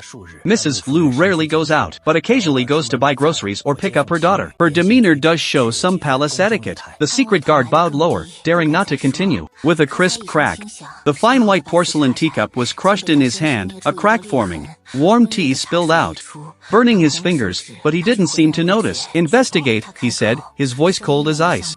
Investigate that Liu Yanqing. Find out how they met. Find out when that child was born. Every detail, I want to know. The secret guard withdrew. The study returned to deathly silence, except for the crackling of the candle. Xiao Jingyan sat motionless on the dragon throne, like a statue that had lost all warmth. After a long time, he suddenly raised his hand, and swept all the memorials, brushes, ink, and paperweights off the desk. With a loud crash, startling the eunuchs outside, who knelt in a row. The report came back quickly, with shocking detail. Liu Yanqing, a collateral descendant of the Liu family in Jiangnan. From a poor family but quite talented. He was once a neighbor of Yi Chuxue, a concubine's daughter of the Yi family. Childhood sweethearts. If not for the succession struggle back then, when Xiao Jingyan needed the Yi family's support, and the Yi family needed to send a daughter for marriage. Perhaps before I entered the mansion, I exchanged letters with Liu Yanqing, which was later discovered by the Yi family. Liu Yanqing was nearly dealt with. I agreed to marry into the prince's mansion, on the condition that he be spared. On the eve of the coronation, I left the mansion late at night. The person I secretly met was also Liu Yanqing, and the prime minister who helped him ascend the throne. Traded the fake death pill. One by one, piece by piece, they connected, revealing a chilling truth. Xiao Jingyan suddenly let out a low laugh. The laughter echoed in the empty study. At first, it was suppressed, then it grew louder and louder, until it finally turned into sobs. So that's it. He laughed uncontrollably, but tears seeped from the corners of his eyes. She wanted to leave from the very beginning. Marrying me was to protect Liu Yanqing's life. Helping me ascend the throne was to gain her freedom. She never loved me. Never. Those tender gazes, careful attentions, selfless rescues, seemingly uncomplaining sacrifices, they all had a price. All of them were for leaving, to run into another man's arms, laughing and laughing. Tears fell in large drops, splashing onto the cold stone floor. Then why did she take a knife for me? Why did she get poisoned for me? Why was she good to me? He seemed to ask Li Diquan, and also himself. His voice hoarse and broken. Were those life and death moments also an act? Li Diquan knelt beside him, tears streaming down his aged face. He whispered, Your Majesty, perhaps the Empress did have some feelings for you. The heart is made of flesh. After so many years of affection, Xiao Jingyan cut him off, raised his hand and fiercely wiped away his tears. She has a heart, but that heart was never with me. It was with Liu Yanqing before, and it's still with Liu Yanqing now. He stood up and walked to the window, gazing at the square sky beyond the palace walls. A lone goose flew by, and quickly disappeared.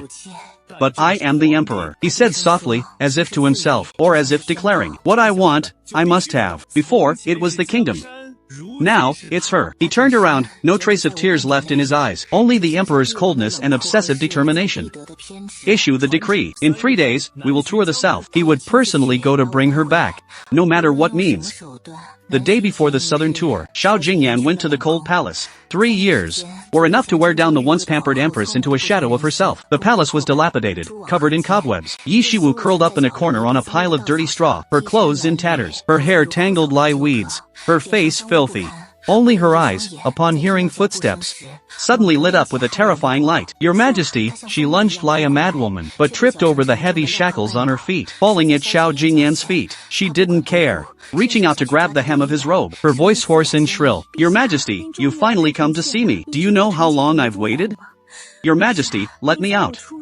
I am the Empress. I am your legally wedded Empress. Xiao Jingyan stepped back, avoiding her dirty hands, looking down at her from a height. I came today to tell you something, he said, his voice calm and flat. Chu Shui is not dead. Yi Shiwu's movements and cries stopped abruptly. She froze, slowly raising her head, her dirty face showing eyes wide with SOC. filled with absurdity and disbelief. No, impossible. Her cracked lips moved.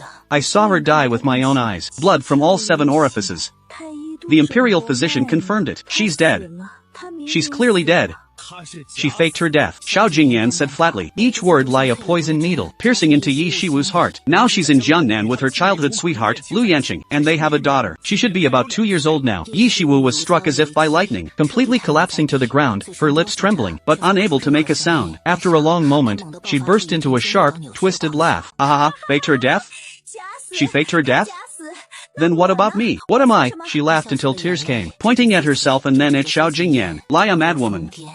These 3 years I've been here, living like a ghost, neither human nor spirit, chained up like a dog. All because she died. All because you thought she died. So you threw me here to rot. Xiao Jingyan, you said after you ascended the throne, you would make me empress. You said you would only lop me in this life. Where are your promises?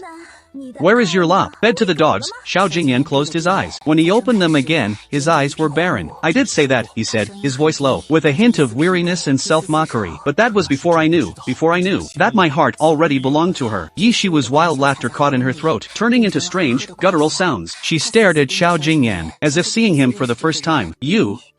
Her lips trembled. You lop her? You lop that concubine's daughter? That pawn you said you were just using? Xiao Jingyan did not answer, just looked at her, his eyes terrifyingly calm. Do you know why I spared your life? He suddenly asked. Yi Shiwu trembled, a chill rising in her heart.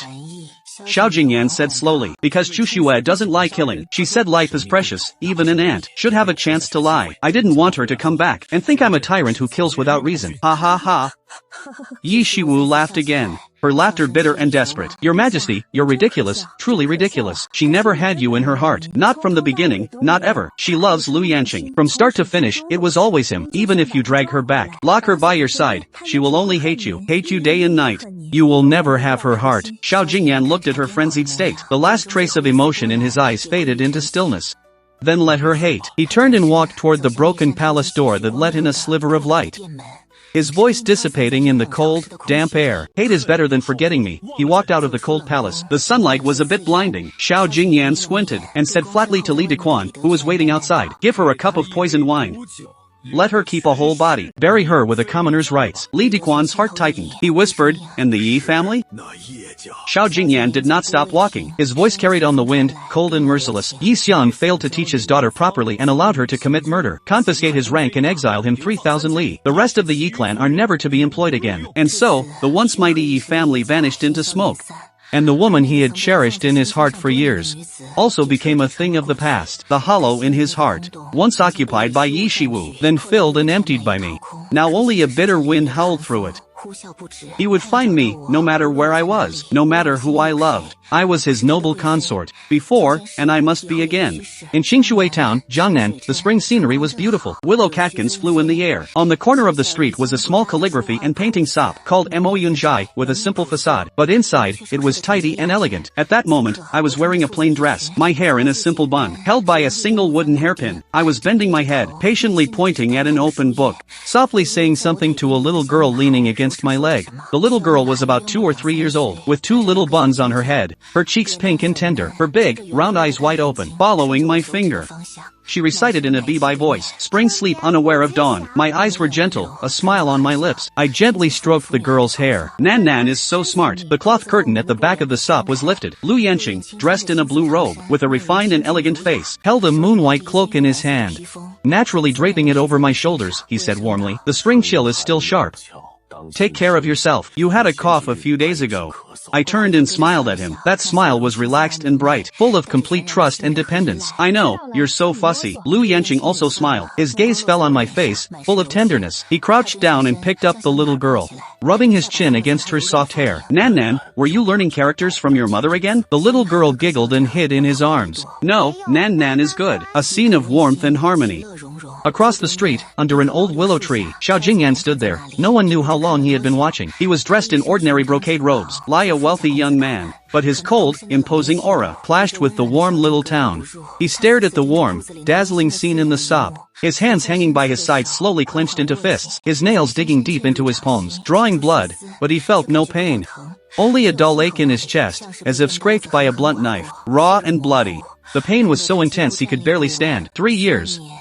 He had searched for me like a madman for 3 years, thinking I was dead, my bones gone, devoured by wild dogs in a mass grave, thinking I hated him, so my soul wouldn't even visit his dreams. But I was here.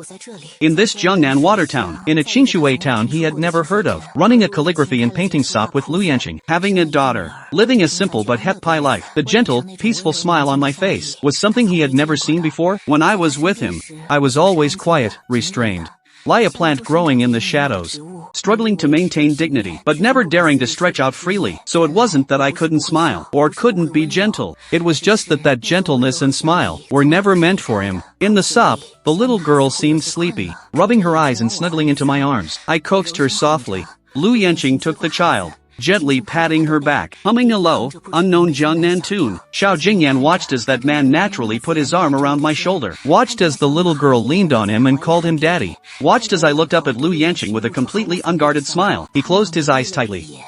When he opened them again, all the pain, association, and resentment that had surged up were forcibly suppressed, leaving only an unfathomable darkness. He stepped forward and walked toward that calligraphy and painting shop. The wind chimes hanging at the shop door jingled. I was bending over, organizing the rice paper on the counter. I looked up at the sound, a faint, polite smile on my face for a customer. "Sir, would you like to buy?" My voice stopped abruptly. The color drained from my face the moment I saw who it was. Completely gone. Liu, holding the drowsy daughter, frowned slightly and stepped forward, subtly shielding me behind him, his gaze wary as he looked at this sudden intruder, with his extraordinary aura. "Sir, are you looking for calligraphy or paintings?" Xianxia's gaze was locked on my face the entire time, never moving away. He looked at my instantly pale face, at the SOC and panic that flashed in my eyes. The dull ache in his heart was strangely mixed with a twisted sense of satisfaction. "See? She still remembers me. She still loses her composure because of me." He slowly spoke, his voice low, with a deliberate calmness, but every word was clear. My fingertips trembled slightly, but only for a moment. I quickly steadied myself. I lowered my eyes, avoiding his burning gaze, and turned to Liu whispering, "Yanqing, take Nan inside first." Liu looked at me, then at Xianxia, his eyes full of deeper suspicion, but he didn't ask. He just squeezed my hand and said softly, "Call me if you need anything." Then, carrying our daughter, he went inside, looking back several times. Only the two of us were left in the shop. The air seemed to freeze. I took a deep breath and raised my head. My face had returned to calm. I even performed a flawless curtsy for Xianxia, my voice steady and flat. "Madam greets the gentleman." Madam and gentleman. These two titles were like two cold needles, piercing into Xianxia's ears. He stared at me, at my demure appearance, at the clear boundary I was drawing. He curled his lips slightly, revealing a smile with no warmth. "This madam looks very much like a deceased relative of mine." My eyelashes fluttered slightly, still looking down. "There are many people who look alike in the world. Sir must have mistaken me." Xianxia stepped forward, closing in on me. The oppressive aura of an emperor spread silently. "Perhaps I am new here, and unfamiliar with the place. Could the madam recommend some suitable calligraphy or paintings for me?" "Sir, please follow me." I turned and led him to one side, to a slightly more secluded alcove. The alcove was small, with only a square table and 2 chairs. Several framed landscape paintings hung on the walls. The curtain fell, blocking the view from outside. Xianxia stopped pretending. He suddenly closed in, trapping me between himself and the wall, his hot breath on my ear, his voice low, with a gnashing pain and anger. "Chushue, 3 years, and you don't even recognize me?" My back pressed against the cold wall, with nowhere to retreat. I turned my face away, avoiding his breath, my voice feigning fear. "Me? You are His Majesty? You've mistaken me. My husband's surname is Liu. He is waiting outside." "Surname Liu." Xianxia let out a low laugh, suddenly grabbing my wrist, with a force that made me frown. He lifted my wrist between us, his thumb rubbing harshly over the inside of my wrist, over a faint, almost invisible scar. "Then tell me, where did this scar on your wrist come from?" That was from back in the prince's mansion, when an assassin attacked. The blade grazed my wrist. There was a lot of blood. He even personally applied medicine for me. I tried to pull my hand away, but he held it tighter. I stopped struggling. Meeting his gaze, I said flatly, "When I was young, I was naughty and fell from a tree, scratched by a branch. If you don't believe me, sir, you can check my household registration." My answer was flawless, my eyes frank, as if I were telling the truth. Xiao Jingyan stared at me. At this face he had longed for, day and night, for 3 years. That appeared in countless midnight dreams. Seeing the complete unfamiliarity and calm in my eyes, the pain in my heart spread to every limb and bone. She suddenly smiled, but the smile didn't reach her eyes, instead carrying a desperate madness. Fine, even if I mistook you for someone else. He released my hand and stepped back, straightening his sleeves, which were not at all messy, as if he had transformed back into that lofty emperor. Yet the words he spoke carried both coaxing and unquestionable coercion. Madame Lu, I see you have an extraordinary demeanor, elegant in speech. Living here in this small town is truly beneath you. Why not return to the capital with me? I can grant you the position of empress, enjoying all riches and honor. Your daughter, I will treat as my own, and make her a princess. What do you think of that honor? I listened quiet. Her face showed no emotion at all. She didn't even lift an eyelid. I am a commoner, born in the countryside, and raised in the marketplace, unworthy of imperial luxury, and unable to bear it. My voice was clear. Each word struck Xiao Jingyan's heart. Now, I lie with my husband and raise our daughter. A simple life is already a blessing. Thank you for your kindness. I am grateful, but I decline. A complete life together. Each word from my husband was like a poisoned dagger, stabbing viciously into Xiao Jingyan's heart, then twisting cruelly. The veins on his forehead bulged. The suppressed anger and pain nearly shattered his reason. He stepped closer. His voice squeezed through gritted teeth. And what about me? How do you think I spent these 3 years? Do you know? I thought you were dead. I searched for you like a madman. Your Majesty's 3 years have nothing to do with me. My husband is waiting outside. If you have nothing else, I shall take my leave. I bowed slightly, then turned and reached for the door curtain without hesitation. The moment my hand touched the curtain, Xiao Jingyan's voice sounded behind me. No longer the emperor's cold authority, but with a barely suppressed tremor and a near humble plea. Come back with me, he said in a low voice. Each word seemed to drain all his strength. I miss you so much. My hand paused almost imperceptibly, but only for a moment. The curtain swayed. My figure disappeared beyond the partition. Light footsteps faded into the distance. Xiao Jingyan stood frozen, maintaining the posture of reaching out. His fingertips were ice cold. From outside came my voice, gentle as always, spoken to Lu Yanqing. Husband, has our daughter fallen asleep? I'll trek the medicinal stew on the fire. Look after the sop. Be careful, it's hot. Ordinary conversation between husband and wife, but it was like the sharpest needles, piercing densely into his heart. I didn't even glance back at him. That night, the moon was bright and the stars sparse. The Lu family's backyard was small, planted with some melons and vegetables. A grape trellis stood in one corner. The leaves were not yet lush. I was hanging out the washed clothes in the yard. My movements were practiced and gentle. Suddenly, my motion paused slightly, then returned to normal. I only spoke calmly. Your Majesty, breaking into a commoner's home at night is improper. From the shadows, Xiao Jingyan slowly emerged. Moonlight fell on his sharply defined face. His eyes were an unfathomable darkness. I am the emperor. He looked at me, his voice low. Where in the world can I not go? I hung up the last piece of clothing, patting the water droplets from my hands. I turned to face him, my face expressionless. Then please make yourself at home, Your Majesty. I must return to my room to rest. I cannot entertain you. The distance and dismissal in my tone were unmistakable. Xiao Jingyan watched me. As I truly turned to go back inside, the suppressed anger from the whole day surged up. He stepped forward and grabbed my wrist. Don't you have anything to say to me? He stared at me, not missing any subtle expression on my face. Don't you want to know how I found you? Don't you want to know what happened to Yi Shiwu? Don't you want to know how I spent these 3 years? I tried to pull my hand away, but couldn't, so I stopped struggling and just looked up at him. My gaze was calm and placid. No, I paused, then added, how Your Majesty is, has nothing to do with me. Xiao Jingyan's eyes instantly reddened, as if those 2 words had deeply stung him. He suddenly pulled me closer, almost roaring from his throat.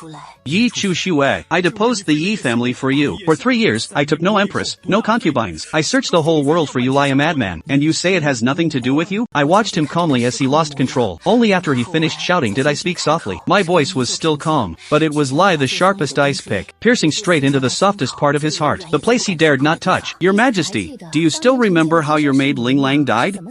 Xiao Jingyan's body stiffened. Your Majesty, do you remember why I was sent to the imperial prison? To suffer 3 days and nights of torture? The grip on my wrist unconsciously loosened.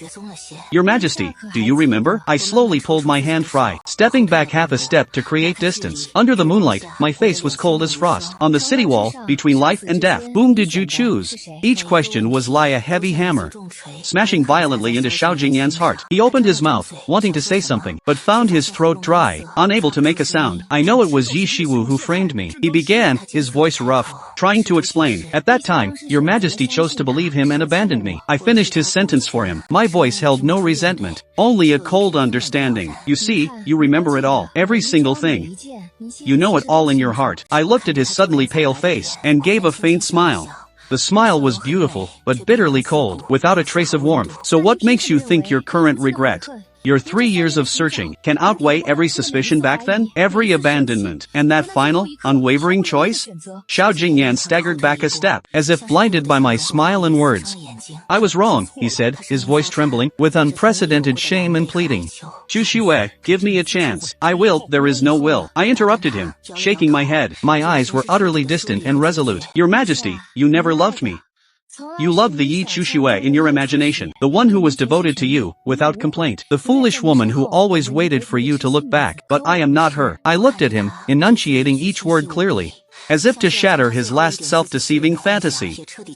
I married you to save Lu Yanqing's life. I helped you ascend the throne, to gain my freedom and be even with you. All the good I did for you, all my sacrifices, had a price. All had a purpose. I took a deep breath, uttering the words I had rehearsed countless times.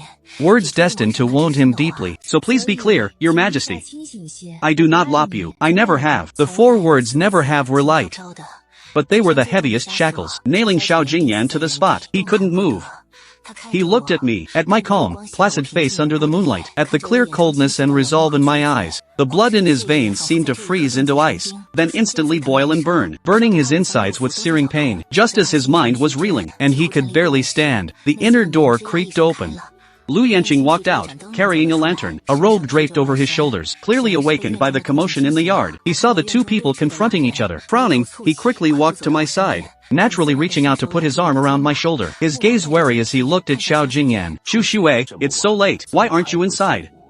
Is this gentleman? His eyes lingered on Xiao Jingyan's face. Recognizing him from the shop that day, his confusion deepened. I leaned into his embrace, a gesture of complete trust and dependence. I even gave Lu Yanqing a reassuring smile. It's nothing. This gentleman was lost, just asking for directions. Let's go inside. Our daughter must have kicked off her blanket, as I spoke. From inside came a little girl's sleepy, tearful call. Mama. Baba, hold me. Lu Yanqing immediately said, look, Nan is awake. Let's go in quickly. He gave Xiao Jingyan a polite nod, his tone distant and courteous. Sir, it's late. Our humble home is not fit to host you. Please leave. With that, he turned and led me inside, keeping me protectively at his side. In a guarding posture, Xiao Jingyan stood still, watching the door close in front of him, cutting off the light from within, and the warm world of that family of 3. The moonlight was cold, shining on his solitary figure. He clenched his fists, his nails digging deep into his palms, drawing blood, but he felt no pain, because the pain in his heart had already overwhelmed everything. 3 days later, the sky was overcast, as if it would rain. The Lu family's painting and calligraphy shop was closed. Suddenly, heavy, orderly footsteps approached from afar, breaking the quiet of the small-town morning. Neighbors peered out, startled and uncertain. They saw rows of soldiers in armor, holding weapons, surrounding the Lu family's small courtyard. With a loud crash, the courtyard door was violently forced open. Lu Yanqing shielded his wife and daughter behind him, his face grim as he watched the soldiers file in. I held our daughter, who had been woken and was sobbing in fear, gently patting her back, but my gaze passed over the soldiers, to the man who slowly walked in last. Xiao Jingyan was dressed in a dark robe, standing with his hands behind his back. His heavy gaze fell on my face. He spoke without room for argument. Come back to the palace with me. I handed my daughter to Lu Yanqing, motioning for him to hold her. Then I stepped forward, placing myself between them and Xiao Jingyan, looking at him calmly. Your Majesty, are you using your power to oppress us? Xiao Jingyan watched me instinctively protect those behind me. His eyes darkened, his voice colder. What if I am? I am the Emperor. I want you. You must return. Upon hearing this, I suddenly smiled faintly. There was no fear in that smile, no anger, only a nearly pitying mockery. Then does your Majesty want a corpse? I slowly raised my hand, and drew an exquisite dagger from my sleeve. The sharp blade gleamed coldly under the gloomy sky, pressing steadily against my own neck. Or a consort who hates you to the bone. Xiao Jingyan recognized that dagger. It was the one he had given me back then, for self-defense. He never imagined that its blade would one day be aimed at myself. Xiao Jingyan's pupils contracted. His maintained composure instantly shattered. He cried out hoarsely, Zhu Xue, Put the knife down. Don't do anything foolish. He instinctively stepped forward. I moved my wrist slightly. The sharp blade immediately drew a line of blood on my pale neck. Don't come closer. My voice wasn't loud, but it was exceptionally firm. If your majesty forces me, I will have no choice but to die. You know I mean what I say. Chu Xue, no. Lu Yanqing's face turned white, and he tried to rush over, but was stopped by the soldiers. The little girl was terrified by the scene, and burst into loud wails, reaching out her small hands toward me. Mama! Mama, hold me. Nan Nan is scared. The hand holding the dagger trembled almost imperceptibly, but I didn't look back. My gaze remained fixed on Xiao Jingyan. Xiao Jingyan saw the glaring line of blood, saw the unmistakable resolve in my eyes, saw Lu Yanqing's furious, heartbroken expression, heard the little girl's heart-wrenching cries. A wave of immense helplessness and panic, like icy water, engulfed him. He suddenly realized he couldn't keep me.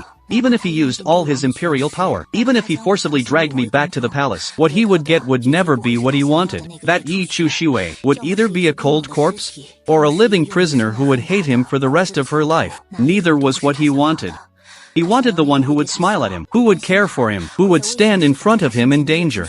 But that Yi Chu Xue had never truly existed. Xiao Jingyan closed his eyes.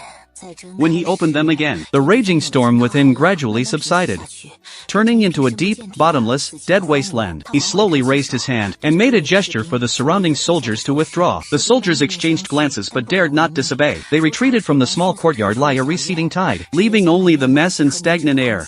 Flying Xiao Jingyan's voice was terribly hoarse, like sandpaper scraping over rough stone. I won't force you. I still didn't lower the dagger.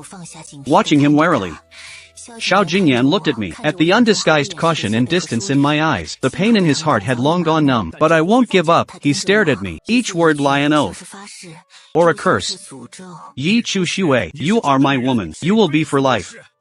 I'll give you time to think it over, but one day, I will come for you. With that, he no longer looked at me, nor at the family of three embracing and weeping in the yard. He turned and strode away. Only when the dark figure completely disappeared at the end of the alley did my tense nerves finally relax. The dagger in my hand clattered to the ground, my legs gave way, and I nearly collapsed. Chu Xue, Lu Yanqing rushed over and caught me, his voice trembling with lingering fear. Are you all right? Where are you hurt? Let me see. He carefully examined the wound on my neck. Fortunately, it was only a scratch, with a few beads of blood.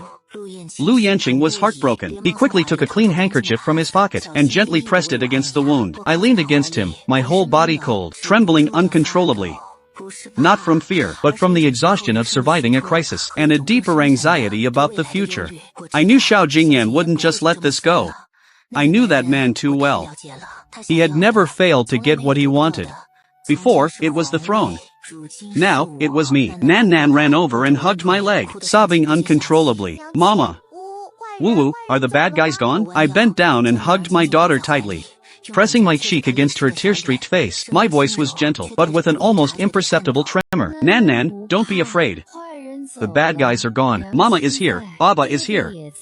Don't be afraid. Lu Yanqing wrapped his arms around both of us, silently tightening his embrace. In the small courtyard, the family of three held each other tightly, as if drawing courage from one another to face the unknown storm. Outside the alley, Xiao Jingyan mounted his horse, and took one last look at the closed, dilapidated courtyard door. His eyes were dark as a deep pool. He would not let go.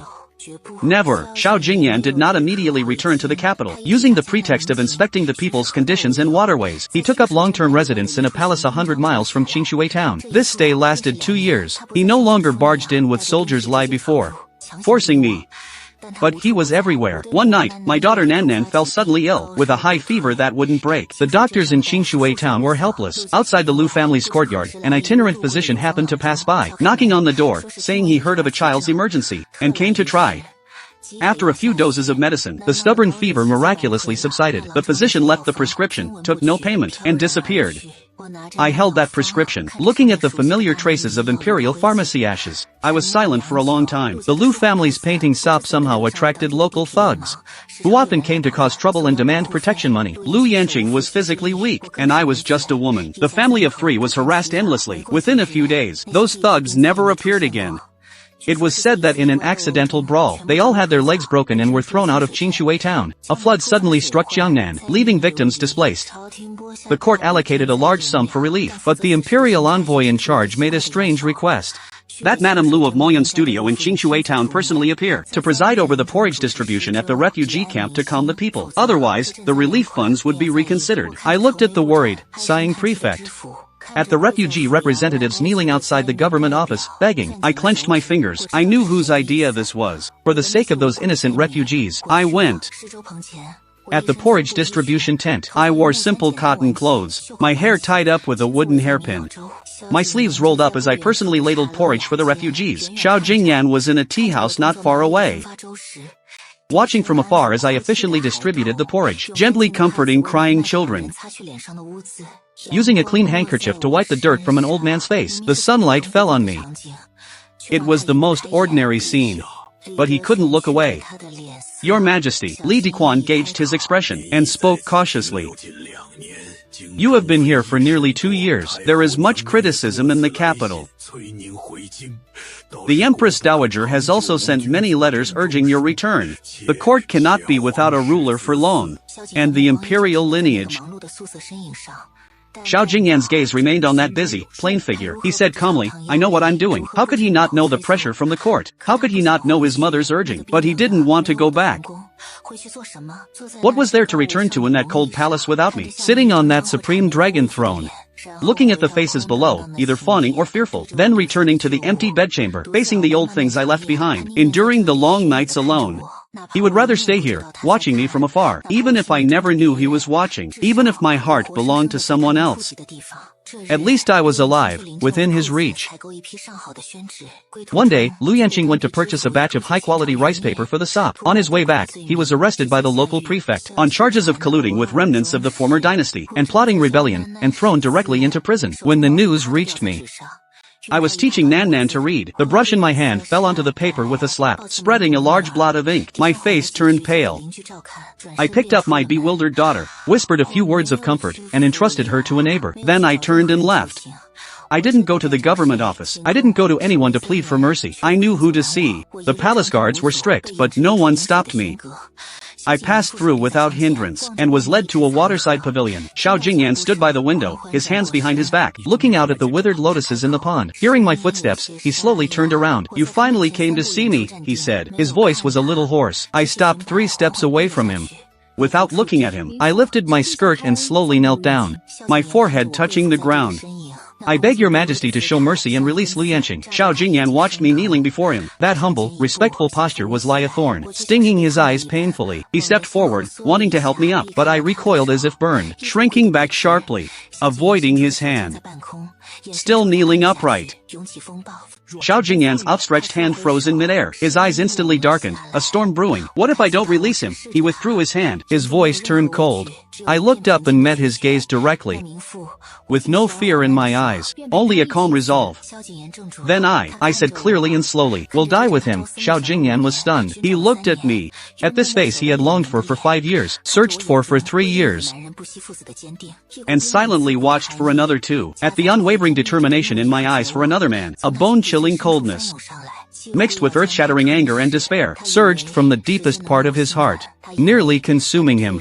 He thought time would soften my heart. He thought his retreat, his protection, his waiting would eventually earn me a single glance back. It was all his wishful thinking. In my heart, there was only Lu Yanqing, the one who had taken me in when I faked my death, accompanied me in this Jiangnan town, living an ordinary life, and fathered my daughter. Do you love him that much? He heard his own voice asking. Dry, hoarse, watching the pain and madness churning in his eyes, I did not flinch or avoid them, and calmly nodded. My voice was not loud, but every word was clear, shattering her last illusions. He is my husband, the father of my daughter, the one I want to grow old with for life. Husband, grow old together for life. Each word like a dagger dipped in poison, stabbing her heart, already riddled with wounds, until it bled profusely, no longer whole. Xiao Jingyan suddenly let out a low laugh. At first it was light, then the force grew stronger, filled with sorrow and self-mockery, laughing and laughing. A glimmer of moisture seeped from the corners of her eyes. A fine thing, to grow old together through life. He stopped laughing, raised his hand to wipe away the trace of disappointment from his eyes. When he looked at me again, his eyes held only cold, stubborn, desperate resolve. Yi Chuxue, let's make a deal. He stepped closer, looking down at me. Stay by my side for 7 days, just 7 days. For these 7 days, you are mine. After 7 days, I'll release Lu Yanqing and ensure his lifelong safety and wealth, never to bother me again. I suddenly looked up at him. My eyes finally showed intense emotional turmoil. What if I refuse? My voice tightened. Then Lu Yanqing, Xiao Jingyan curled a smile with no warmth. In his eyes was the cold cruelty of an emperor. Evidence of remnants from the former dynasty is solid. By law, beheading, immediate execution, and extermination of 3 clans. Your daughter won't escape either. My face instantly turned pale as paper. My body swayed almost imperceptibly. I looked at Xiao Jingyan. Looked at the unquestioning madness and possessiveness in his eyes. Finally understood he had pushed me to the edge of a cliff. No way back. Either I jump down, or he drags everyone down to destruction. After a long moment, I closed my eyes, then slowly opened them again. My eyes held only dead, gray defeat. Fine, I heard my own dry voice say. 7 days.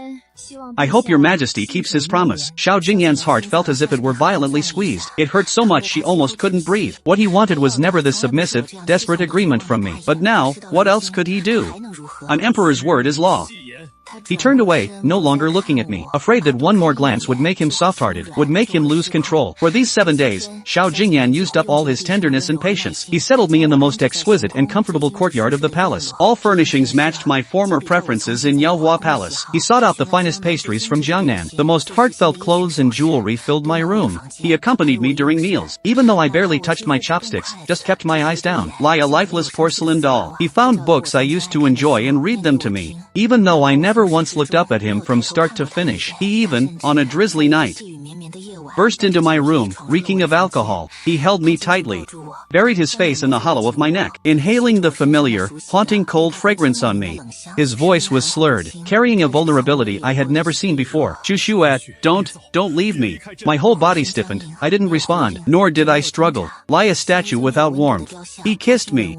His movements were urgent and clumsy, even carried a cautious, pleading tone. He stroked my palm. His hot, calloused fingertips traced over my delicate skin, sending faint shivers through me. When he entered me, I could feel the tension and trembling in his body. Could hear his suppressed, almost painful gasps. Xuxue, look at me. He whispered in my ear. His hot breath sprayed on my ear. But I kept my head turned away, staring at the blurred embroidery on the canopy. My eyes were hollow, without any focus. The union of bodies brought only deeper humiliation and estrangement. I could feel his tenderness, his longing, his pain. But my heart was like a frozen lake, stirring not a single ripple. He was just searching on my body for a phantom long dead. And that phantom was me, yet not me. After the passion, Xiao Jingyan fell into a deep sleep, but his arms still tightly clamped around my waist, as if afraid that letting go would make me disappear. I lay awake, watching the sky outside the window gradually lighten, until his breathing became even and long. Then I gently moved his hand away, got up and walked to the window. Outside, the first light of dawn was faintly visible. In the distance, Xingshui town was shrouded in mist, not clearly visible. I didn't know how Yanqing was faring in prison, didn't know if Nan was crying and looking for her mother. These 7 days felt like a long, absurd dream. After waking, there was only deeper despair, or faint freedom. I didn't know. On the 7th day, Xiao Jingyan caught a chill, developed a high fever, perhaps due to days of unrest, and getting caught in the rain, it hit hard. Delirious with fever, he grabbed my hand, repeating over and over, slurred, Xuxue, I was wrong. Shouldn't have not trusted you. Shouldn't have chosen him. Shouldn't have let him bully you.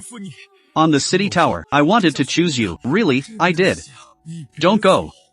Don't leave me. I tried to pull my hand back, but he held it tightly. His grip was astonishingly strong. Like a drowning man, clutching at the last piece of driftwood. Li Dequan knelt by the bed, tears streaming down his aged face. He kept kowtowing to me. Your Highness, noble consort. This old servant begs you, just say a soft word to His Majesty. Even if it's just to deceive him. Your Majesty, these past 3 years, what kind of life has he lived? This old servant has seen it with his own eyes, and it pains my heart. He thought you were dead. Went mad looking for you. Refused to appoint an empress. Refused to take concubines. Spent all day staring at the things you left behind. He truly knows he was wrong. Truly regrets it.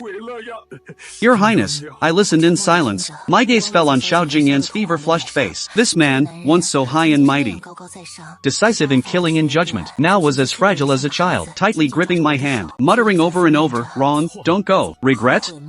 Perhaps. No, he was wrong? Probably, debt. But then what?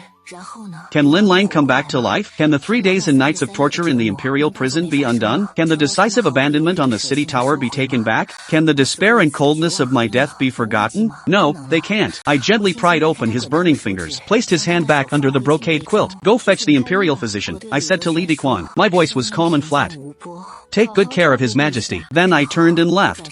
This room, filled with the smell of medicine and his heavy breathing. On the evening of the 7th day, Xiao Jingyan's high fever broke. He regained some consciousness, but was still a bit weak. I carried a bowl of plain kanji into the inner chamber. He didn't take the kanji, just looked at me, his gaze heavy.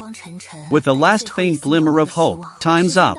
I placed the bowl of kanji on the low table beside his hand, said softly. The light in Xiao Jingyan's eyes slowly died out, leaving only a dead, gray darkness. You still want to leave? He spoke, his voice terribly hoarse. Debt.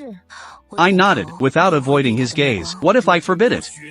He stared at me, like a cornered beast making its last struggle. I looked at him calmly, took out from my sleeve the dagger I once pressed to my own neck, placed it beside the bowl of kanji. Then what your majesty will get is only a corpse. Xiao Jingyan looked at the dagger, then looked up at my calm, expressionless face, suddenly let out a low laugh. His laugh was hoarse, carrying endless sorrow.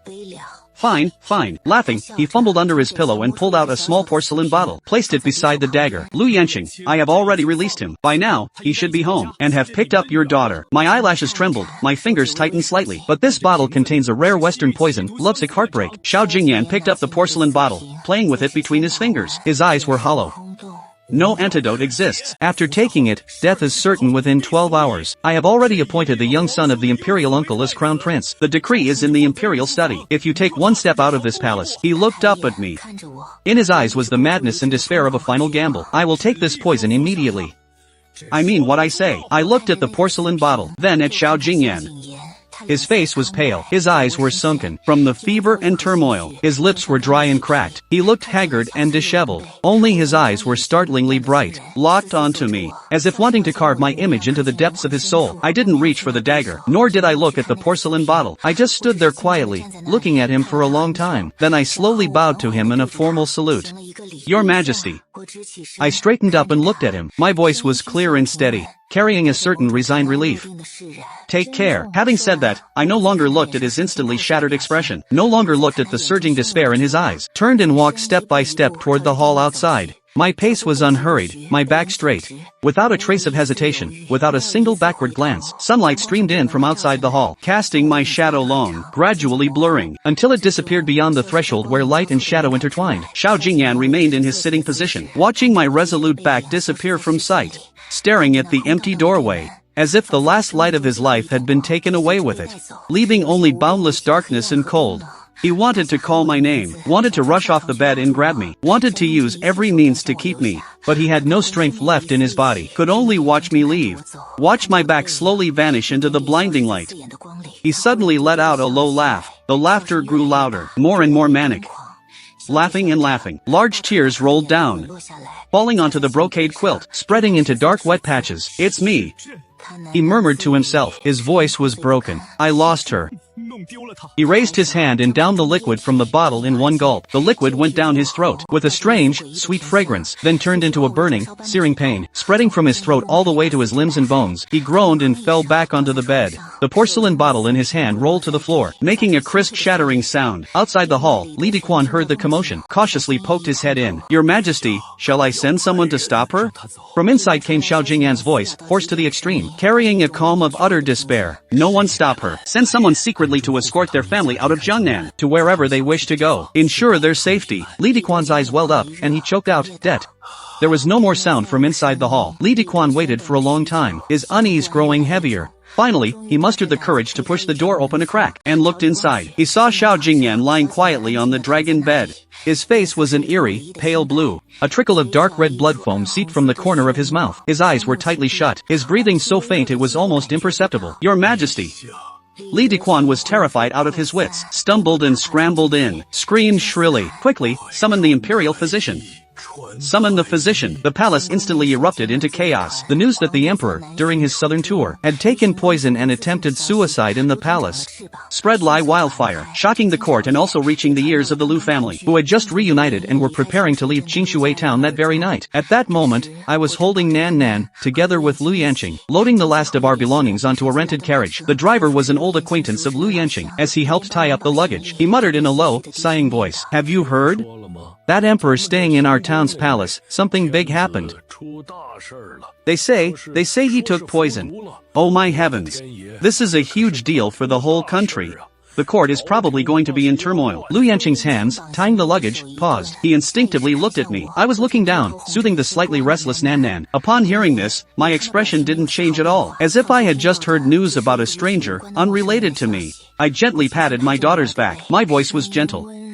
"Nan Nan, be good. Don't be afraid.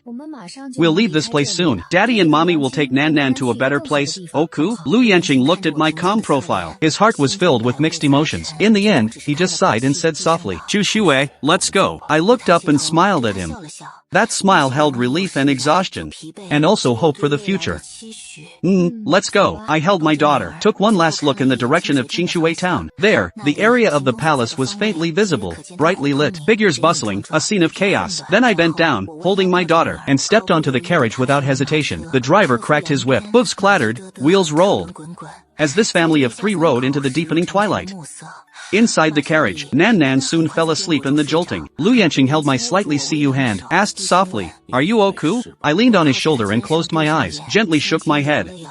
"It's all in the past," I said softly, not sure if I was saying it to him, or to myself. Outside the carriage, the night grew thicker, silently swallowing all love, hate, obsession, life, and death. Only a crescent moon in the sky shone coldly and clearly upon the world, shone upon this road leading to a distant, unknown future. The little blue elephant who loves to fuss, the walking house.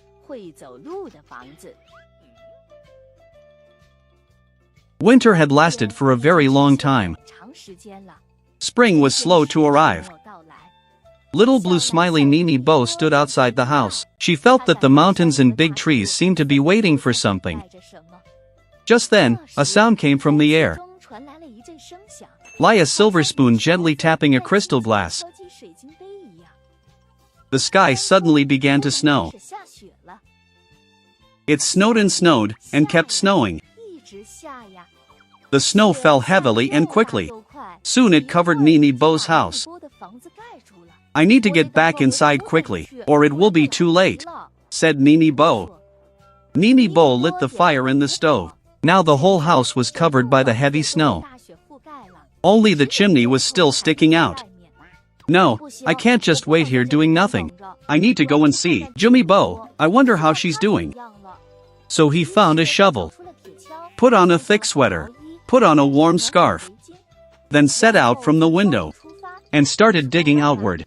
Nini Bo dug and dug out a long tunnel, all the way to Gigi Bo's house. When Nini Bo climbed in through Jumi Bo's window, Jingmi Bo was wrapped up in a thick blanket. "Great, Nini Bo, you're here," said Gigi Bo. "I'm trying to cook some beans, but the water has all frozen." "Really, what a strange winter this is," said Nini Bo. "Oh dear, how is Frande doing?" They both said at the same time. "No one hates the cold and snow more than Frande." Jumi Bo said, "Yeah. He might have frozen to death by now." Jimmy Bo quickly grabbed a backpack, put some clothes inside. Then they set out from Jumi Bo's window and dug all the way to Frande's general store. Frande was still alive, but she was wearing all her clothes and all her summer hats on her head, and even had swimming flippers on her feet. She was shivering all over, barely able to speak. What on earth is going on here? Why has it gotten so cold?" "We don't know either," Jumibo replied. He gave Faran a towel and some socks. "We have to find the reason," Linny-Boss said. "We can dig out through the roof's trapdoor." It took them a while. They finally reached the surface. Looking around, everything had changed. Outside had become a white world. Both big trees and bushes were frozen. The whole world became very quiet. No bird calls. No wind sound. The only thing they could hear was their own footsteps. Look, what's that? Wow, it's a super huge ice crystal. It's really beautiful. Let's take it with us. Mimibo and Jumibo lifted the ice crystal high. But just then, something strange happened. On a mountain far beyond where they lived, a strange light appeared. No one knew what it was. What's wrong, Faran? Jimibo asked. Faran couldn't walk anymore. She crouched on the ground, shivering non-stop. This weather must be cursed. It's too unusual. I'm cold to the bone. It makes one feel lonely inside. I only felt this way when I was a child at the orphanage. Don't be afraid, Faran. We're all here with you. Mimibo said, that's right. We'll always be with you. Jimibo also said. Suddenly, Mimibo stopped. Look here, he said in surprise. What is this? There was a trail of very large footprints on the white snow. Who could have such big footprints? There aren't any animals this big in the valley. It must be a monster. Managio Duo said. Could it be a yeti? Then let's follow the footprints, Milibo said. The footprints led into the forest. I hear a strange sound. Jinmibo said it was coming from behind the big tree. The sound is getting louder now. There was a strange snowman in the tree hollow. It made a soft clicking sound. Who are you? Mimibo asked. Are you a monster? Oh, no, it's me, not a monster. The cheetah mailman. The snowman said, when I came out to deliver mail, it suddenly started snowing heavily, so I hid in this tree hollow. Sorry. I only have a few pairs of socks and one pair of pants left. You should put them on. Jimibo said. I'm very grateful. The cheetah mailman replied. Hey, look here. Mimibo called out. Something was hanging on a branch. It was a small glass bell. Mimibo shook it, and the bell made a tinkling sound. Like a silver spoon gently tapping a crystal glass. Then, it started snowing heavily again in the forest.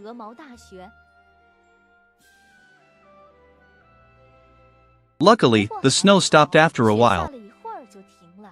We need to keep it safe, Junmibo said. Then she carefully wrapped the bell in her glove. That way, the bell wouldn't tinkle anymore. After Mimibo circled the trees in the forest, he finally found the owner of the big footprints. On the snow-covered forest clearing stood the strangest thing ever seen. Neither Mimibo, Jumibo, Faran, nor the cheetah mailman had ever seen it. Oh my God! Faran whispered. What is that thing? It looks like a house with legs. Mimibo whispered. The house with legs stood there quietly. A humming sound came from inside. On the other side of the house, a door was open. A rope ladder hung there. Although the door was open, it was warm inside the house. The whole room was green. Green walls. Green carpet. Even the pipes and ceiling were green. There seemed to be no one in the house. The cheetah mailman immediately crawled under the blanket. Oh, it's so warm, he said. Finally, some heating. A Russian teapot with hot tea. Faran said. I haven't seen one of these since I came back from St. Petersburg. Mimibo pulled a lever. The house with legs actually moved. He pushed another lever. The six-legged house started walking forward.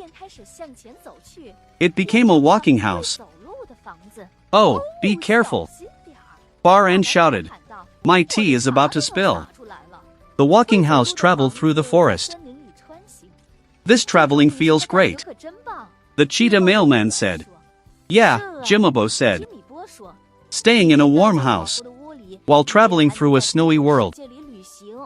Hey, watch the road, Minibo. Baran said. There's a snowdrift ahead. It's a lion, Minibu. Be careful not to step on them. What kind of evil machine is this? A lion asked. Nimabo is inside. Another lion said. Yeah, obviously. This is the walking house we found in the forest. Come in, dear friends, or you'll freeze. The cheetah mailman said. The lions wrapped themselves in thick blankets and drank hot tea. A lion said. It suddenly started snowing. We had to dig a hole and huddle inside to keep warm. Mimaboo, slow down. The cheetah mailman said. There seems to be something in the tree.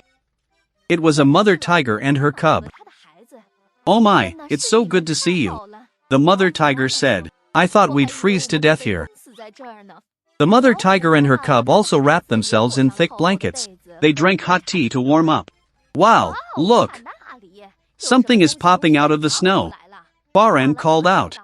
The cheetah mailman tied 3 ropes around the thing that popped out of the snow. Oh my god. It's a crocodile, a giraffe, and an ink. Come in and warm up. Dear friends. Now all the animals in the valley lived in the walking house.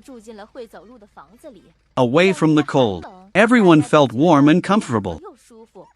It's almost dark. Let's go back to the forest. It's safer there. Baran said.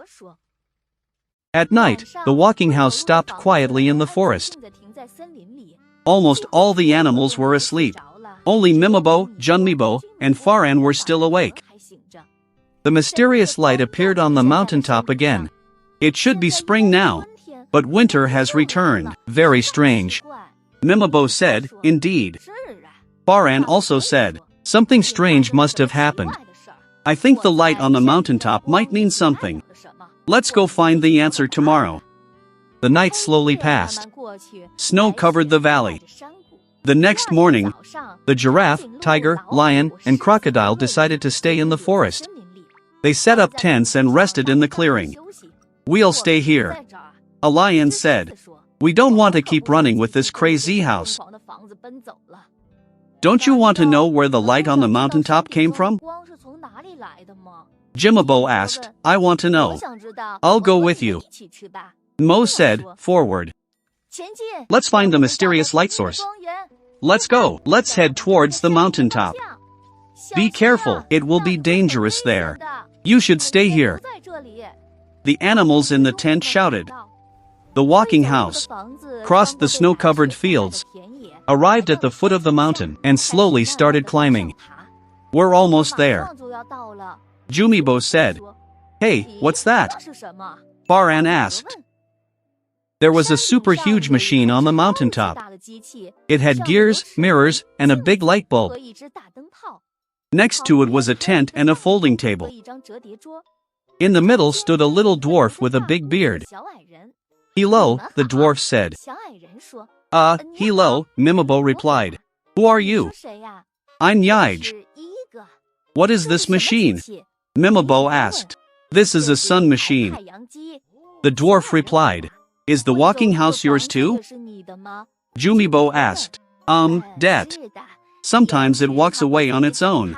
I think it must have gone into the forest. We were so lucky to borrow your walking house. Jumibo said. This winter has been too cold for us. The houses were deeply buried in snow. All the animals were nearly frozen. What? Nearly frozen? The dwarf said, and plopped down onto a chair, bursting into loud sobs. This is all my fault. I summoned the winter spirit. Winter spirit? Secret Bo asked. Det, one said, crying. A witch from afar lent me a magic bell that could summon the winter spirit. She told me not to ring it, but I couldn't resist. Is that why winter came back? Jumibo asked. Det, I really didn't know this would happen. Now I have to use the sun machine to send winter back. Is the light we saw coming from this machine? Det, but without the witch's magic bell, the machine won't work. I lost the bell. I've searched the forest over and over. Saying this, Yike started crying again.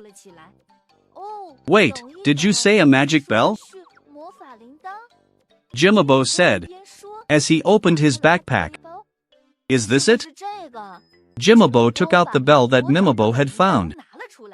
Oh, Det, that's it. Great.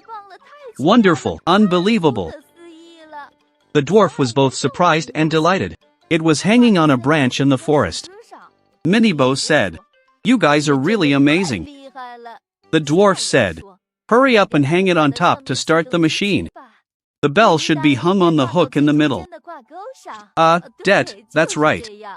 Now, dear friends, we just need to plug it in. The power plug is at the southern foot of the mountain. What is this? Baran asked. Narwhal teeth strung together with copper coins. That's why the sun machine can shine. One replied. Now let's start it. Jimabo plugged in the power. Good. Mimabo, ring the bell. Great, the sun machine started. Limabo rang the bell once. The sound and light traveled through the entire snowy world, spreading to every corner of the forest. I don't think anything happened. Baran whispered. Here, look here. Yide shouted. Some light appeared above the forest. Countless ice crystals in the sky formed a colorful tsao. A smiling face appeared in the middle of the tsao. It's the winter spirit. Hurry, turn the machine. He's coming. The winter spirit is heading our way. Keep turning. The winter spirit blew towards the machine with a whoosh. The winter spirit sped past them. He headed all the way north. The winter spirit has finally gone home. Ugh, I've never experienced such cold weather. The cheetah mailman said. Then, something magical happened. The snow began to slowly melt. Lush green grass sprouted from the snow. The snow melted, spring has come. The cheetah mailman shouted. Spring should have come. 3 tiny voices said in unison. In the spring sunshine, on the light green grass stood 3 very, very old little ladies. They had bright eyes and pointed noses. They looked like little birds. The first had red hair. The second had green hair. The third had black hair. They were the witches from afar. One said. Det, the red-haired witch said. The ending is quite good. The black-haired witch said. Yige, you are very lucky to have met these friends. Without their help, you couldn't have sent the winter spirit away. Think about it. Is there anything else you need to return to us? Oh, Det. I'm really sorry. Here, return this to you. Saying this, he handed the magic bell to the witch. Thank you, the witch said. The witches climbed into their cauldron. The green-haired witch said, boil oil, boil noodles, boil cookies and rice soup. Fly fast, fly steady, fly back to the distant home. Pass by. Het pie. It's finally resolved, Yige said.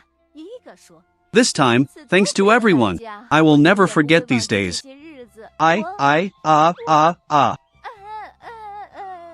Yige looked at everyone, saying, and started crying again. He hugged Faran, Jumibo, Mimabo, Mo, and the cheetah mailman. He wanted to hug everyone at once. But it was a bit difficult for Yige, because he was too small. Thank you, my dear friends. Thank you for your help. I will never forget you, my friends. They helped Yige dismantle the sun machine. They moved all the parts into the walking house. Then they waved goodbye to Yige and the walking house. When they returned to the clearing where the other animals were camping, the giraffe called out to greet them. Hey, don't worry. Spring is here. While you were making noise, we experienced something incredible. Yeah, a lion said. A tsao made of ice crystals floated over the forest. Then a cauldron flew over, with 3 old ladies sitting inside. But we weren't scared. We sat bravely. As if our mothers were with us. Oh my God! Jimabo suddenly cried out. My mother! My dear mother, I completely forgot about her. Jumibo ran all the way to her mother's house. She opened the door and shouted, Mom, are you okay? The snow is gone. You can come out now. Jimabo's mother was in the kitchen as usual. Snow? She asked in surprise. My little darling, I didn't notice at all. I just thought the door was a bit noisy, but now my cake is baked. Would you like one? Would you like to eat some with your friends? So everyone happily ate cake together and drank chocolate milk. I wonder if we could move our homes closer together. Next time something like this happens, we can help each other better. And at that moment, only Mimabo was thinking, what could this giant light bulb be used for?